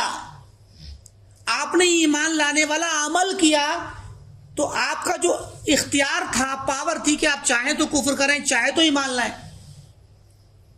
انا خلقنا الانسان من نطفۃ امشاج نبتلیہ فجعلناہ سمیعا بصیرا، انا ہدیناہ السبیل اما شاکرا و اما کفورا، کہ ہم نے انسان کو راستہ دکھا دیا، چاہے تو وہ شکر گزار بندہ بنے اور چاہے تو ناشکرہ بن جائے، کافر ہو جائے. تو یہ انسان کے درمیان، انسان کے سامنے دونوں چیزوں کا اختیار دے دیا گیا ہے. آپ نے اپنے اس اختیار کو محدود دائرے میں استعمال کیا اور آپ ایمان کی طرف کو آئے، آپ نے ایمان کا عمل کرنا شروع کیا. اس ایمان کو اللہ نے پیدا کر دیا. کافر نے یا گنہگار شخص نے، کافر نے کفر کو، گنہگار نے گناہ کو اختیار کرنے کی کوشش کی اور کام کو جب انجام دینے کا کام کیا تو اس کام کو اللہ تعالیٰ نے پیدا کر دیا. تو اللہ کے پیدا کر دینے سے اس کا گناہ ختم نہیں ہوگا. کاموں کو پیدا کرنا یہ کائنات کا نظام ہے، کائنات کا نظام ہے. ویسے ہی جیسے آپ کے پاس ایک قلم ہے، آپ چاہیں تو اس سے کسی کو لیے آپ 2 جملے گریٹنگ کے بھیج دیجئے، مبارکباد کے بھیج دیجئے، اور کسی کو چاہیں تو آپ گالی لکھ دیجئے. کاغذ کا بھی گناہ نہیں، قلم کا بھی گناہ نہیں، اختیار آپ کا ہے، سمجھے کہ نہیں. لیکن وہ قلم لکھ دے گا دونوں کام، وہ کاغذ دونوں کام، دونوں چیزوں کو قبول کر لے گا. گالی کو بھی لکھوا لے گا اپنے اوپر اور محبت کے 2 جملوں کو بھی لکھوا لے گا، اور قلم دونوں کام کر دے گا. تو یہ ایک سسٹم ہے کائنات کا. اللہ نے اتنی فلیکسیبلٹی رکھی ہے اس کائنات میں، اتنی مرونت رکھی ہے کہ اس پہ جو آپ کرنا چاہیں گے اللہ کرنے دے گا آپ کو. تو وہ جو کرنے دے رہا ہے اللہ تعالیٰ آپ کو، وہ اللہ ہی کرنے دے رہا ہے، وہی پیدا کر رہا ہے. تو کائناتی نظام سے آپ اللہ جو کچھ بھی کر رہے ہیں، اللہ تعالیٰ کی کائناتی نظام میں اللہ کی اطاعت کر رہے ہیں. جان لیجیے آپ اللہ کی اجازت سے ہی کر رہے ہیں سب کام. قرآن میں آیا وَمَا هُمْ بِضَارِّينَ بِهِ مِنْ أَحَدٍ إِلَّا بِإِذْنِ اللَّهِ، کہ یہ جادوگر لوگ جادو کر کے میاں بیوی کے درمیان، بیوی شوہر کے درمیان، یا بھائی بھائی کے درمیان جو تفریق کرتے ہیں، جدائی کرا دیتے ہیں، نفرتیں ڈال دیتے ہیں جادوگر لوگ، یہ نقصان نہیں پہنچا سکتے کسی بھی شخص کو مگر اللہ کی اجازت سے. تو اب جادوگر کو اللہ جادو کرنے دے رہا ہے، نقصان پہنچانے کی کوشش کر رہا ہے، اللہ اس کو کوشش بھی کرنے دے رہا ہے، اس کی کوشش کو پیدا بھی کر رہا ہے. اور وہ نقصان اس کو جب پہنچ رہا ہے تو اللہ کی اجازت سے پہنچ رہا ہے کہ ہاں پہنچ جائے، کوئی بات نہیں. کیوں؟ کیونکہ اللہ نے یہاں ہر طرح کا کام کرنے کی اجازت دی ہے. کیوں؟ اب وہ جو آپ نے اختیار کیا، اسی اختیار کے مطابق آپ کا قیامت کے دن محاسبہ ہوگا اور اسی پہ سزا یا جزا ہوگی اور ثواب اور گناہ ہوگا. ورنہ کائنات میں مرونت رکھی گئی ہے اور اس طرح کی ایک نرماہٹ رکھی گئی ہے، فلیکسیبلٹی رکھی گئی ہے کہ آپ جو چاہیں کریں، اللہ نے اس کی اجازت آپ کو دی ہے. آپ کے لیے اللہ تعالیٰ اس کو راستہ چھوڑ دیتا ہے، یہاں کرو. تو کائناتی طور پہ آپ اللہ تعالیٰ کے مطیع و فرما بردار ہیں. اگر آپ گناہ بھی کر رہے ہیں تو گناہ کرنے میں اللہ تعالیٰ کے کائناتی نظام میں تو فرما بردار ہیں، کیونکہ اللہ تعالیٰ اس کام کو آپ کے لیے اجازت دے رہا ہے، آپ کو کرنے دے رہا ہے، کروا رہا ہے آپ سے. لیکن شریعت کے خلاف ہونے کی وجہ سے گنہگار ہیں. سمجھ آئی بات؟ تو گناہ اور ثواب، اللہ کی رضا اور ناراضگی کا تعلق شریعت کی مطابقت سے ہے، اس کے کائناتی نظام کی مطابقت سے نہیں ہے. ورنہ جو کچھ بھی ہو رہا ہے وہ اللہ تعالیٰ کے پیدا کرنے سے ہو رہا ہے. تقدیر کے معاملے میں ہمارا ایمان کیا ہے؟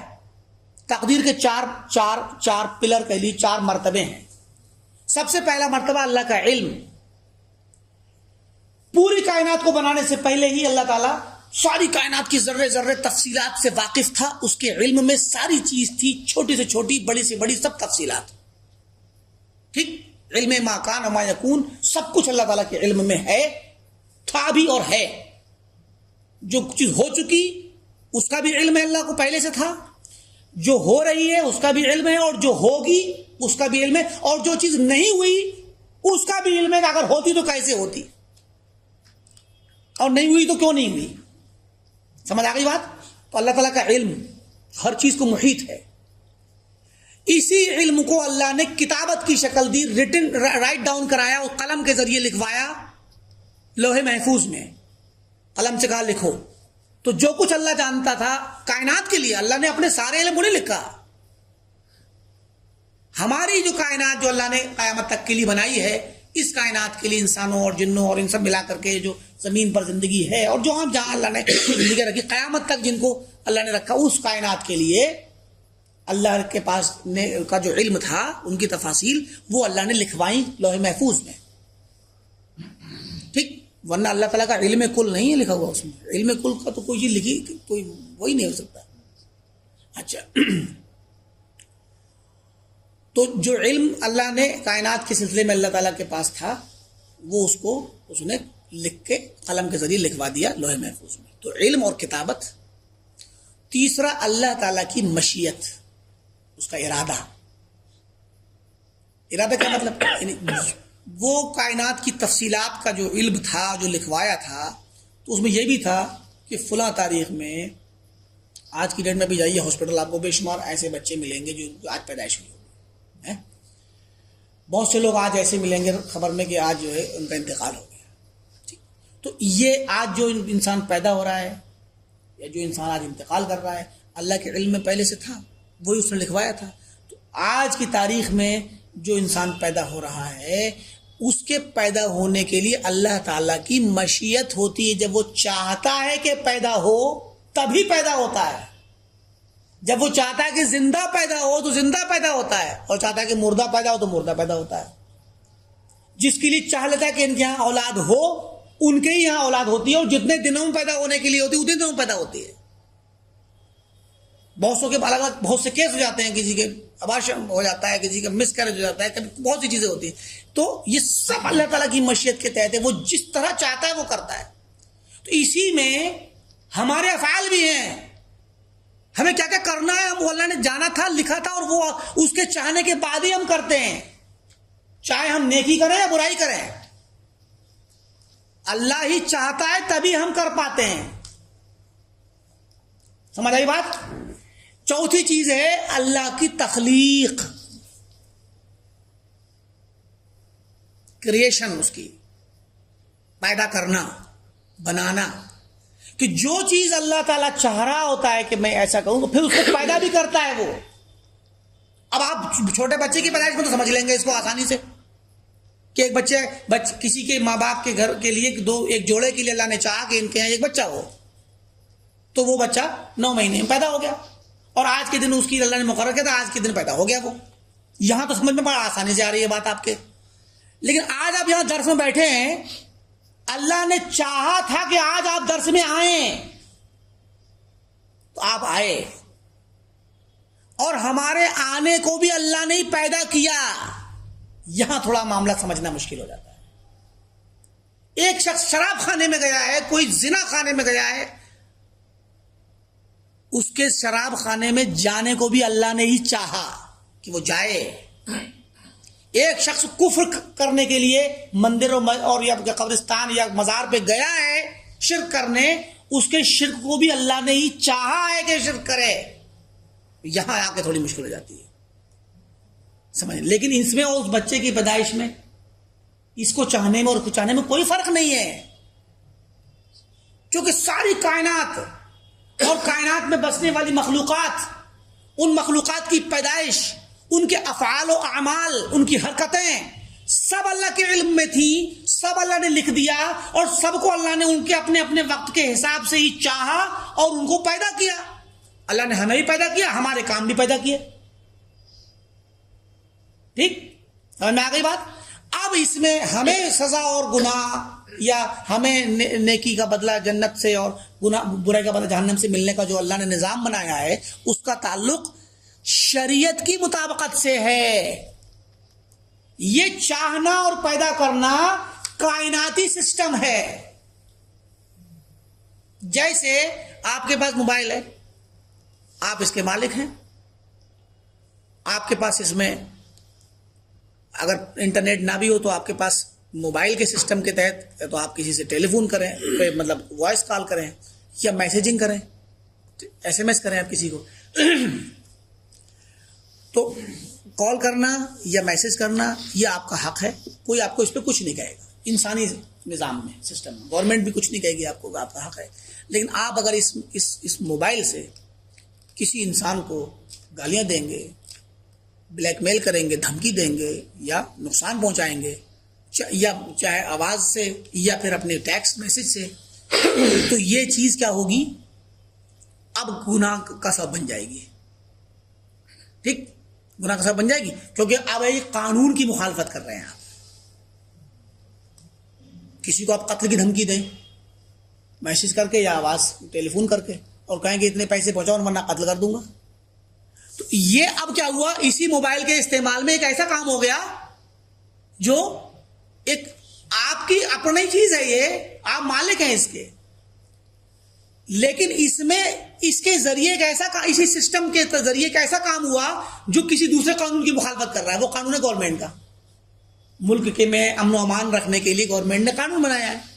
اب آپ اس کے ذریعے دھمکی دیں گے کسی کو جائیداد چھیننے کی، مال چھیننے کی، تو وہ پھر قانون کی مخالفت ہو جائے گی، وہاں آپ گرفتار ہوں گے۔ ایسے ہی یہ کائنات میں جو کچھ بھی ہم کرتے ہیں ایک کائناتی سسٹم ہے، وہ سب کچھ ہم اللہ تعالیٰ کے چاہنے پر کرتے ہیں اور اللہ کی بنانے پر اور پیدا کرنے پر ہی ہوتا ہے۔ تو اس میں ہم نہ گنہگار ہیں، نہ ہمیں کوئی ثواب ہے کائناتی سسٹم کے تحت جب تک ہم دیکھ رہے ہیں اس کو۔ لیکن جب ہمارے حرکتوں کو شریعت کے آئینے سے دیکھا جائے، قرآن کے آئینے سے دیکھا جائے گا، تو ہمارے کاموں میں جو جو کام قرآن کے اور شریعت کے مطابق ہوں گے ان میں ہم ثواب کے مستحق ہیں، اور جو ہمارے کام اس کے خلاف ہوں گے اس میں ہم گنہگار ہیں۔ سمجھ آئی بات؟ ورنہ پیدا سب کچھ اللہ نے کیا ہے، کیونکہ اللہ تعالیٰ کی کائنات میں کوئی دوسرا خالق نہیں ہو سکتا۔ اللہ کی کائنات میں کوئی ایسا کام ہو جسے وہ نہ چاہتا ہو اور دوسرا چاہتا ہو۔ اب دیکھیے، وہ جو معتزلہ نے کہا کہ ہم اپنے کام کے خود ہی خالق ہیں، ہمیں حکم آیا، ہم نے مان لیا، ہم سزا انعام کے مستحق ہیں، اور کافر نے نہیں مانا، وہ سزا کا مستحق ہے۔ بظاہر تو بڑی خوبصورت بات ہے، یہ انصاف لگتا ہے نا، انصاف ہے، لیکن اس انصاف کے پیچھے کیا ہوا معلوم ہے؟ نقصان کیا ہوا؟ جب اللہ نے حکم دیا نبی کی زبانی اور کہا لوگوں ایمان لاؤ، یا ابو لہب کے پاس جائیے، چلیے ابو لہب کے پاس جا کے کہا کہ آپ ایمان لے آئیے، تو ابو لہب نے کہا میں نہیں لاؤں گا۔ اب چونکہ اللہ نے نبی کو بھیجا تو اللہ چاہ رہا ہے نا کہ یہ ایمان لائے، چاہ رہا ہے کہ نہیں چاہ رہا ہے؟ ورنہ نبی کو کیوں بھیجا ہے؟ اللہ چاہتا ہے کہ بندے ایمان لائیں اور اسلام پر چلیں، اللہ کے حکموں پہ چلیں۔ تو اب جب نبی اللہ تعالیٰ کے حکم سے کسی شخص کے پاس پہنچا، ابو لہب کے پاس پہنچا اور کہا کہ اب ایمان لے آئیے، ابو لہب نے کہا کہ میں تو ایمان نہیں لاؤں گا۔ تو آپ نے کہہ دیا، اب معتزلہ نے کہہ دیا کہ بھئی آپ تو جہنم کے مستحق ہو، کیونکہ آپ نے تو نبی کی بات کا انکار کر دیا۔ اللہ تعالیٰ چاہتا تھا کہ آپ ایمان لائیں، اللہ کی مرضی کے خلاف آپ چلے گئے۔ تو مسئلہ یہ آیا یہاں پر کہ اللہ تعالیٰ آپ سے چاہ رہا تھا کہ آپ ایمان لائیں، آپ نے چاہا کہ میں ایمان نہیں لاؤں گا، تو دو چاہتوں کا ٹکراؤ ہوا کہ نہیں ہوا؟ دو ارادوں کا ٹکراؤ ہوا کہ نہیں ہوا؟ اب ان دو ارادوں کی جب لڑائی شروع ہوئی، کائنات میں ایک کام ہونا ہے، اللہ چاہتا ہے کہ ایمان پیدا ہو، ظاہر ہو، ابو لہب کے ہاتھ ہو، اس کی زبان سے ایمان ظاہر ہو۔ ابو لہب چاہتا ہے کہ نہیں، ایمان ظاہر نہ، کفر ظاہر ہو۔ تو دو ارادے ہوئے، یا پیچھے سے لے لیجیے شیطان لگا ہوا ہے اس کے پیچھے، شیطان چاہتا ہے کہ کفر ظاہر ہو۔ خیر، تو ابو لہب نے جب اللہ کے ارادے کے خلاف کھڑے ہو کر کے آواز اٹھائی تو دو ارادوں کا ٹکراؤ ہوا نا، تو کس کا ارادہ غالب آیا؟ ابو لہب کا، نعوذ باللہ اللہ تعالیٰ کہہ رہا تھا کمزور پڑ گیا. اللہ نے تو بھیجا تھا نبی کو کہ بھئی ایمان لائیے آپ. اب اللہ کے ارادے کو ابو لہب نے یا کافر نے اپنے ارادے سے ڈیفیٹ کر دیا، ہرا دیا. اگر نہیں میں جو چاہوں گا وہ ہوگا. تو اللہ کی کائنات میں غیر اللہ کے مطابق کام ہو یہ ممکن نہیں ہے. سمجھ آ رہی بات کہ نہیں آ رہی؟ اللہ کی کائنات ہے، اللہ کا سب سسٹم ہے، اس میں اللہ کی مرضی ہی چلے گی، کسی اور کی نہیں. اسی لیے کافر کے کفر کو بھی اللہ نے ہی چاہا ہے اور اللہ نے پیدا بھی کیا ہے. نہ صرف چاہا ہے بلکہ پیدا بھی اللہ نے کیا ہے. لیکن کافر کو سزا اللہ کے چاہنے اور پیدا کرنے کی وجہ سے نہیں ہے، بلکہ اس لیے ہے کہ اس نے اپنا جو اس کو اللہ نے اختیار دیا تھا اس اختیار کے مطابق اس کا میلان اور جھکاؤ اسی کفر کی طرف ہی ہوا، اور اس نے کفر اختیار کرنے کی کوشش کی. اللہ نے اس کے لیے اس کو کرنے دے دیا. اللہ نے کہا ٹھیک ہے ہم پیدا کر دیتے ہیں تمہارا. سمجھ آ گئی بات؟ لہذا یہ کہنا جو پیچھے بات گزری وہ کہ ہمارے اعمال کا خالق اللہ نہیں ہے بلکہ ہم خود ہیں، اپنی قسمت ہم خود بناتے ہیں، یہ بات غلط ہے. ٹھیک ہے، اسی پہ اکتفا کرتے ہیں. اللہ تعالیٰ سے دعا ہے کہ اللہ تعالیٰ ہمیں صحیح عقیدے کو سمجھنے اور اس پر عمل کرنے کی توفیق عطا فرما. جب تک دنیا میں رہیں اہل سنت والجماعت کے عقیدے پر رہیں، توحید پر رہیں. جب خاتمہ ہو تو ایمان پر اور توحید پر ہو. وآخر دعوانا الحمدللہ رب العالمین. السلام علیکم ورحمۃ اللہ وبرکاتہ. سوال، جیسے وہ جنازے کی نماز، جیسے مثال کے طور پہ کوئی شخص نماز پڑھتا ہی نہیں ہے، تو تکفیر عام کے کیس میں اگر دیکھا جائے تو اس کی جنازے کی نماز کا پھر کیا ہوتا ہے؟ پڑھی جائے گی نماز، کیونکہ اصل میں تو مسلمان تھا نا. جو شخص ہم پہلے ہی بتا چکے ہیں مسئلے کو، مسلم اصلی اور کافر اصلی. آپ کو پہلے نمبر اس چیز کا فرق دنیاوی طور پہ کسی بھی انسان کے متعلق جج کرنے کے لیے یہ دو چیز سامنے رکھنی ہے: مسلم اصلی اور کافر اصلی. مسلم اصلی کا مطلب ہوتا ہے جو اوریجنلی اپنی گھر سے مسلمان ہی ہو، مسلمان پیدا ہوا یا اسلام کو اختیار کر چکا ہو علی الاعلان سب کے سامنے، تو وہ اب مسلمان بن گیا. ٹھیک، یہ مسلمان ہے. جس کا اسلام معروف ہو چکا ہو وہ مسلمان. تو جس کا اسلام معلوم ہے اور معروف ہے، مسلم گھرانے سے ہے، یا یہ کہ وہ کبھی جس وقت بھی اسلام لایا اس کے بعد پھر کبھی بھی اسلام کے خلاف کوئی بات یا کفر کا اختیار کرنا اس سے پتہ نہیں ہے، یا اس نے کفر کو اختیار کبھی نہیں کیا، تو وہ مسلمان ہے. وہ تو یہ مسلمان ہے. ٹھیک، مسلم اصلی ہے. لہذا اس شخص کو کافروں میں شمار اس وقت تک نہیں کریں گے جب تک کہ اس کا کفر کلیئر انداز میں ظاہر نہ ہو جائے اور اس کے کفر کے متعلق ہم پورے یقین سے اس پر حجت قائم نہ کر دیں. تب تک ہم اس پر کفر کا فتویٰ نہیں لگائیں گے. ٹھیک، جو کافر اصلی ہے یعنی ابتداءً وہ کفر ہی پہ پیدا ہوا ہے تو اس کو کافر ہی مانا جائے گا ہمیشہ جب تک کہ اس کا اسلام ظاہر نہ ہو جائے. مسلم اصلی کو ہمیشہ مسلمان مانا جائے گا جب تک کہ اس کا کفر ظاہر نہ ہو جائے، اور کافر اصلی کو ہمیشہ کافر مانا جائے گا جب تک کہ اس کا اسلام ظاہر نہ ہو جائے. ٹھیک، لیکن مسئلہ آتا ہے مرتے وقت کا، جب انسان مر رہا ہو. اب اس سے پہلے یہ دیکھ لیجئے کہ اب کافر اصلی کو مسلمان ماننا تو چلو آسان بات ہے، وہ اسلام ظاہر کیا ہم نے مان لیا، لیکن مسلمان کو کافر ماننا ہم عمومی طور پہ تو کہہ دیں گے کہ ٹھیک ہے بھئی ایسا کام کرنا کفر ہے، لیکن اس کو کافر ثابت کرنا اور ثابت کرنے کے بعد اس پہ فتویٰ لگانا کفر کا، ایک کام تو یہ ہے. مان لیجیے جو بندہ نماز نہیں پڑھتا، ہم اس بات کے قائل ہیں کہ ترک صلاۃ کفر ہے. ہم بغیر نام لیے تو کہیں گے کہ جو بھی نماز چھوڑے گا بھائی وہ کافر ہے، کیونکہ حدیث صراحتاً کہہ رہی ہے، قرآن میں بھی آ رہی ہے، صحابہ کا بھی اس پر اتفاق تھا، تو نماز چھوڑنے والا کافر ہے. اب فلاں آدمی فلاں صاحب ہیں، ہمارے گھر میں ہمارے بھائی بہن بھی ہو سکتے ہیں، ہمارے ماں باپ بھی ہو سکتے ہیں، ہمارے پڑوسی بھی ہو سکتے ہیں، تو وہ نماز نہیں پڑھتے، تو ہم اب ان کو کافر ایک دم نہیں کہیں گے، بلکہ تعلیم اور شرائط کے ساتھ ان کو. اب مان لیجیے آپ نے ساری تعلیم دے دی، شرائط مکمل ہو گئی، کوئی شبہ نہیں رہا، پھر بھی وہ کرتے ہیں کیا نام ہے کفر کا مطلب عمل، نماز نہیں پڑھتے، تو کیا ہوگا کہ ہم یا جو علاقے میں علماء ہوں گے اور بڑے اعیان بڑے بڑے جو لوگ ہوں گے علاقے کے، وہ سب مل کر کے ساری کوششیں کر لینے کے بعد جب فیصلہ کر دیں گے کہ یہ بندہ کافر ہے، اس کو بھی نکالو گاؤں سے، بگاؤ اس کو یہاں سے. آپ نے اس پہ کفر کا فتویٰ لگا دیا، ٹھیک. تو یہ فتویٰ جو لگے گا وہ صرف ظاہری طور پہ دنیاوی معاملات کے لیے لگے گا.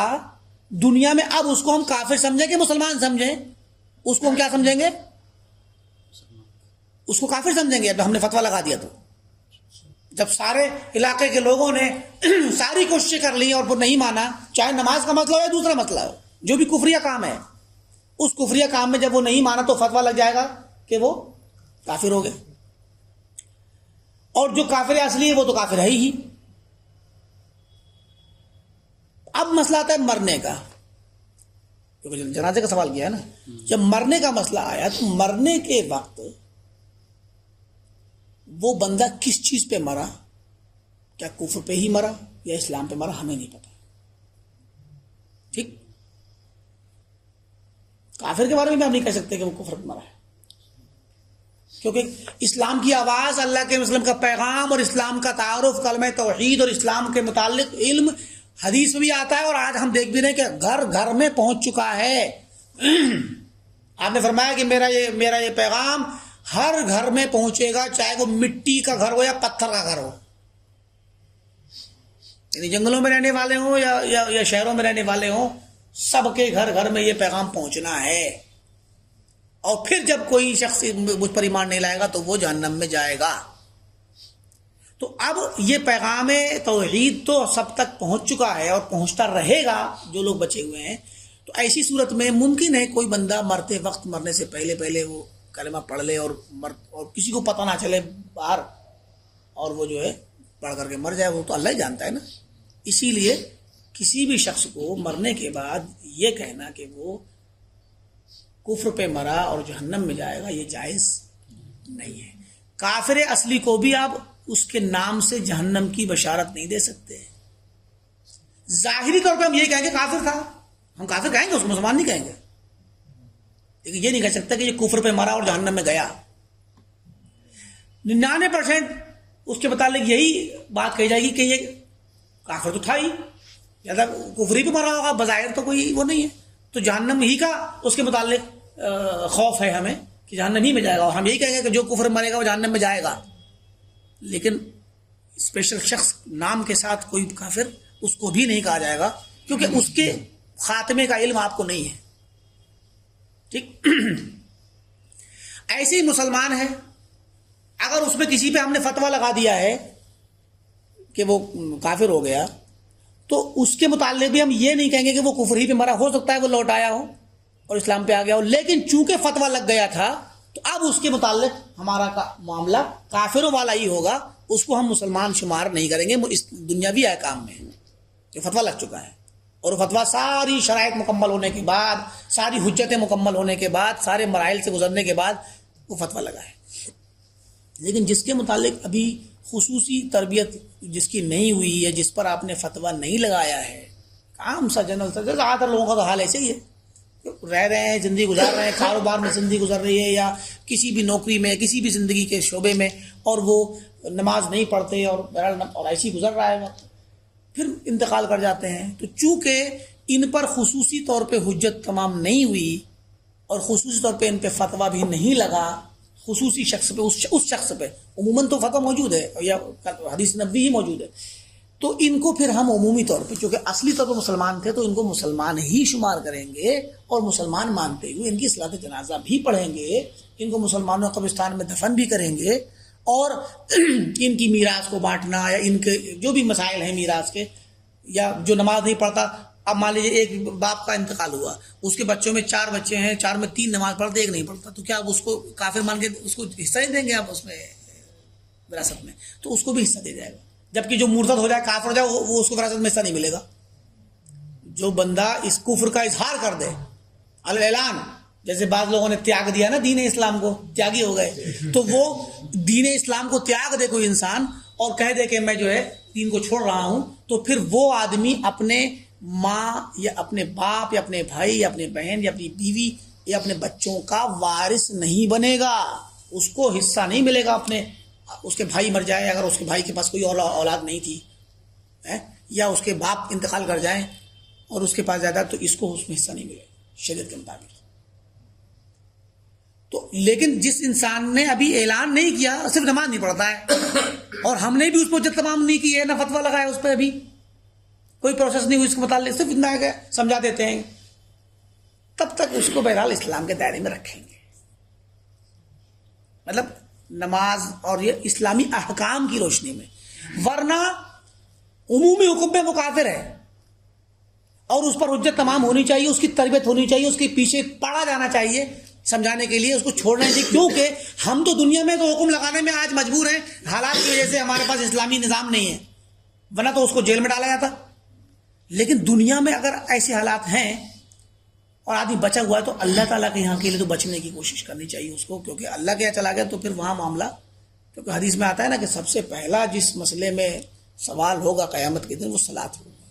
اگر صلاۃ صحیح ہے بندے کی تب تو کامیاب ہے، دوسری چیزوں کے بارے میں پوچھیں گے کہ اور دیکھ لو، اور صلاۃ ہی خراب ہے تو پھر وہ گیا، فیل ہو گیا، وہ پھر اس کی نجات کی امید نہیں کی جا سکتی.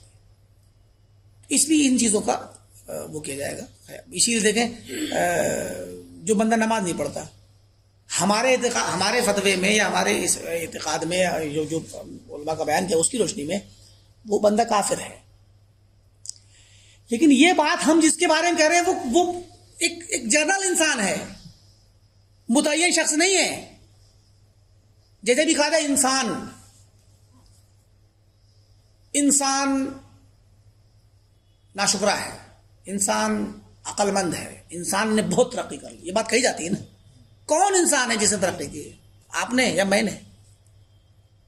انسان ایک ایبسٹریکٹ چیز ہے، یہ محسوس ہونے والی چیز نہیں ہے، معنوی چیز ہے انسان. کیونکہ خارجی طور پہ زمین پر تو آپ نام کے ساتھ ہیں، آپ عارف صاحب ہیں، کوئی بھی اپنے نام سے، کوئی محمد ہے، کوئی عبداللہ ہے، کوئی فلاں ہے، کوئی عبد الرحمان ہے. آپ کو انسان نہیں کہا جاتا کہ اے انسان ادھر آؤ، ہے کہ نہیں؟ انسان طے شدہ چیز نہیں ہوتی، غیر طے شدہ چیز انسان ہے. اور جب اسپیسیفائی کریں گے، آپ طے کر دیں گے تو وہ انسان نہیں رہے گا بلکہ کوئی بندہ نام کے ساتھ ہوگا. تو ایسے ہی نماز نہ پڑھنے والا شخص غیر طے شدہ طریقے سے تو کافر ہے. اب اس کا فائدہ کیا ہوگا؟ فائدہ ہوگا ہر آدمی اپنا محاسبہ کرے، ہر آدمی ڈرے، اپنے آپ کے بارے میں فکر کرے کہ میں نماز اگر چھوڑتا ہوں تو میں کافر ہو جا رہا ہوں. اس کو توبہ کرنی چاہیے اللہ تعالیٰ سے. اکیلے میں تو ہر انسان اپنے لیے محاسبہ کر لے گا، لیکن جب کوئی معاشرہ ہو، کوئی گاؤں ہو، کوئی قصبہ ہو، وہاں کے لوگ اگر اس طرح سے اتفاق کر لیں کہ ہم بے نمازیوں کا محاسبہ کریں گے سماجی طور پہ، اور اس طرح کی اصلاح کی کوشش کی جائے، تو بہرحال اس کے متعلق کوشش کرنی چاہیے اور اس کو سدھارنے کے سارے طریقے اختیار کرنے چاہیے. اور وہیں پر اس کے متعلق یہ فتویٰ بعد میں لگ سکتا ہے پوری کوششوں کے بعد کہ یہ نہیں ماننا کہ ان کو بھگاؤ یہاں سے، یہ ہمارے درمیان رہنے لائق نہیں ہے، یہ کافر ہو گیا. سمجھے کہ نہیں؟ تو یہ ہے کیا نام ہے.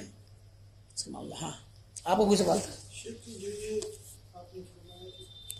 کفر اور ایمان اللہ نے ہی پیدا کیا، اس کو اختیار کرنے میں انسان کا کتنا پرسنٹ اختیار ہے اور اللہ کا اختیار کرے گا. دیکھیے پرسنٹیج کا تو ہم بالکل ابھی آگے بھی اس مسئلہ، ابھی کچھ آگے والا جو مسئلہ آئے گا وہ بھی اسی سے متعلق ہے کتاب میں. انشاءاللہ آئندہ والے ہفتے میں ہم اس کو مزید اس کی وضاحت کریں گے. ہدایت اور گمراہی کا مسئلہ ابھی آگے آ رہا ہے. تو دیکھیے جو فریڈم ہے یا انسان کی ول پاور جو ہے، انسان کی خواہش اور ارادہ، یہ بہرکیف ایک محدود دائرے میں ہے، یہ بھی بلا محدود نہیں ہے. ورنہ ہمارا ارادہ بھی اللہ کے ارادے کے تحت ہے، تابع ہے. وہ اللہ، ہم نے بتایا نا کہ اللہ چاہ رہا ہے کہ آج کی تاریخ میں آپ درس میں بیٹھے، آپ بیٹھ گئے، لیکن کیا آپ نے محسوس کیا کہ آپ کو کوئی غیبی طاقت مجبور کر کے لائی ہے؟ آپ نے خود ہی اختیار کیا نا. تو کہیں نہ کہیں بیٹھ کے وہ غیر معروف شکل میں غیر متعینہ طور پہ ہم اس کی تعین کتاب و سنت میں ہے ہی نہیں، اس کی تعین کہاں سے کر دیں گے آپ؟ لیکن اتنا ضرور ہے کہ بندے کے پاس اختیار ہے، بندے کے پاس ارادہ ہے، چاہت بندے کے پاس ہے. آپ خود ہی چاہتے اپنے ارادے سے آئے ہیں، آپ کو کوئی شخص پکڑ کے نہیں لایا. ہو سکتا ہے کوئی دوستی میں کوئی لے آئے ویسے، ورنہ اپنے طور پہ آپ آئے ہیں، باہری کسی غیبی طاقت کے دباؤ میں نہیں آئے. لیکن وہ چیز ہوگا اللہ کی مدد سے، توفیق جسے کہتے ہیں. اللہ کی توفیق بھی ہے اس میں، مدد بھی ہے، اس کی مشیت بھی ہے، اس کی تخلیق بھی ہے. اسی نے پیدا کیا آپ کے اس آنے اور چلنے کو اور بیٹھنے کو.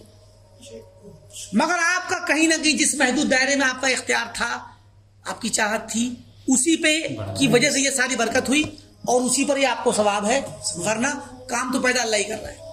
جو ایک بندہ ہے پوری عمر بھر بات کرے گا کہ لاسٹ میں ایسا کام وہ آگے آئے گی تیسری اس کا اختیار بھی نہیں چلا کہ یہ سوال آئندہ کے لیے، کیونکہ ابھی یہ موضوع ہمارا چلے گا کتاب میں آگے نا.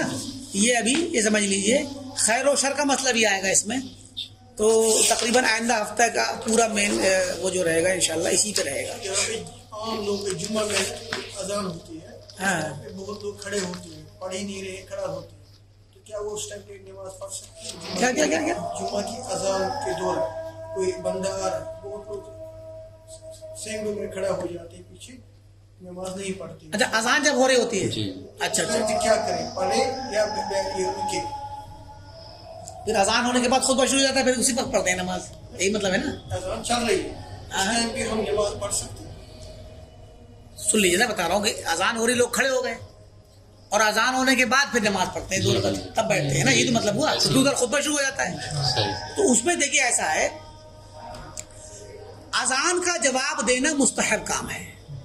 ابھی جو اذان ہو رہی ہے ہم لوگ جواب نہیں دے رہے نا، تو گنہگار نہیں ہیں ہم اس میں، کیونکہ ہم جیسے ابھی علمی مسئلے میں مشغول ہیں، ہمیں اٹھنا بھی ہے ابھی، تو اس وجہ سے ہم اس کا جواب نہیں دے پا رہے. اگر ہم دے لیں تو ہمیں ثواب ملے گا، اور جواب نہ دیں تو ہم گنہگار نہیں ہیں. تو اذان کا جواب دینا فضیلت کا کام ہے، اجر کا کام ہے، اور استحبابی مستحب کام ہے، سنت ہے یہ، جس پہ ہمیں اجر ملتا ہے بلا شبہ، اور بہت بڑی فضیلت بھی ہے اس کی. لیکن نہ کرنے سے گناہ نہیں ہے، تو یہ مستحب کام ہے. جبکہ خطبہ سننا واجب ہے. خطبہ سننا، خطبے سے کے دوران ادھر ادھر مشغول ہونا جائز نہیں ہے، حرام ہے. ادھر ادھر چھوٹا موٹا کسی سے کھیلنا بھی، حتیٰ کہ اگر کوئی شور کر رہا ہو تو اس کو خاموش کرنا بھی حرام ہے، کیونکہ آپ کا اجر ختم ہو جائے گا، ہے کہ نہیں. تو اسی لیے یہاں پہ لوگوں کو تھوڑا سا لا علمی کی وجہ سے، وہی بات ہم کہیں کہ لا علمی کی وجہ سے لوگوں میں یہ ایک سستی پائی جاتی ہے کہ اذان ہو رہی ہے تو لوگ سوچتے ہیں پہلے اذان کا جواب دے لو تاکہ اجر مل جائے، اور اس کے بعد 2 رکعت سنت پڑھیں گے ہم.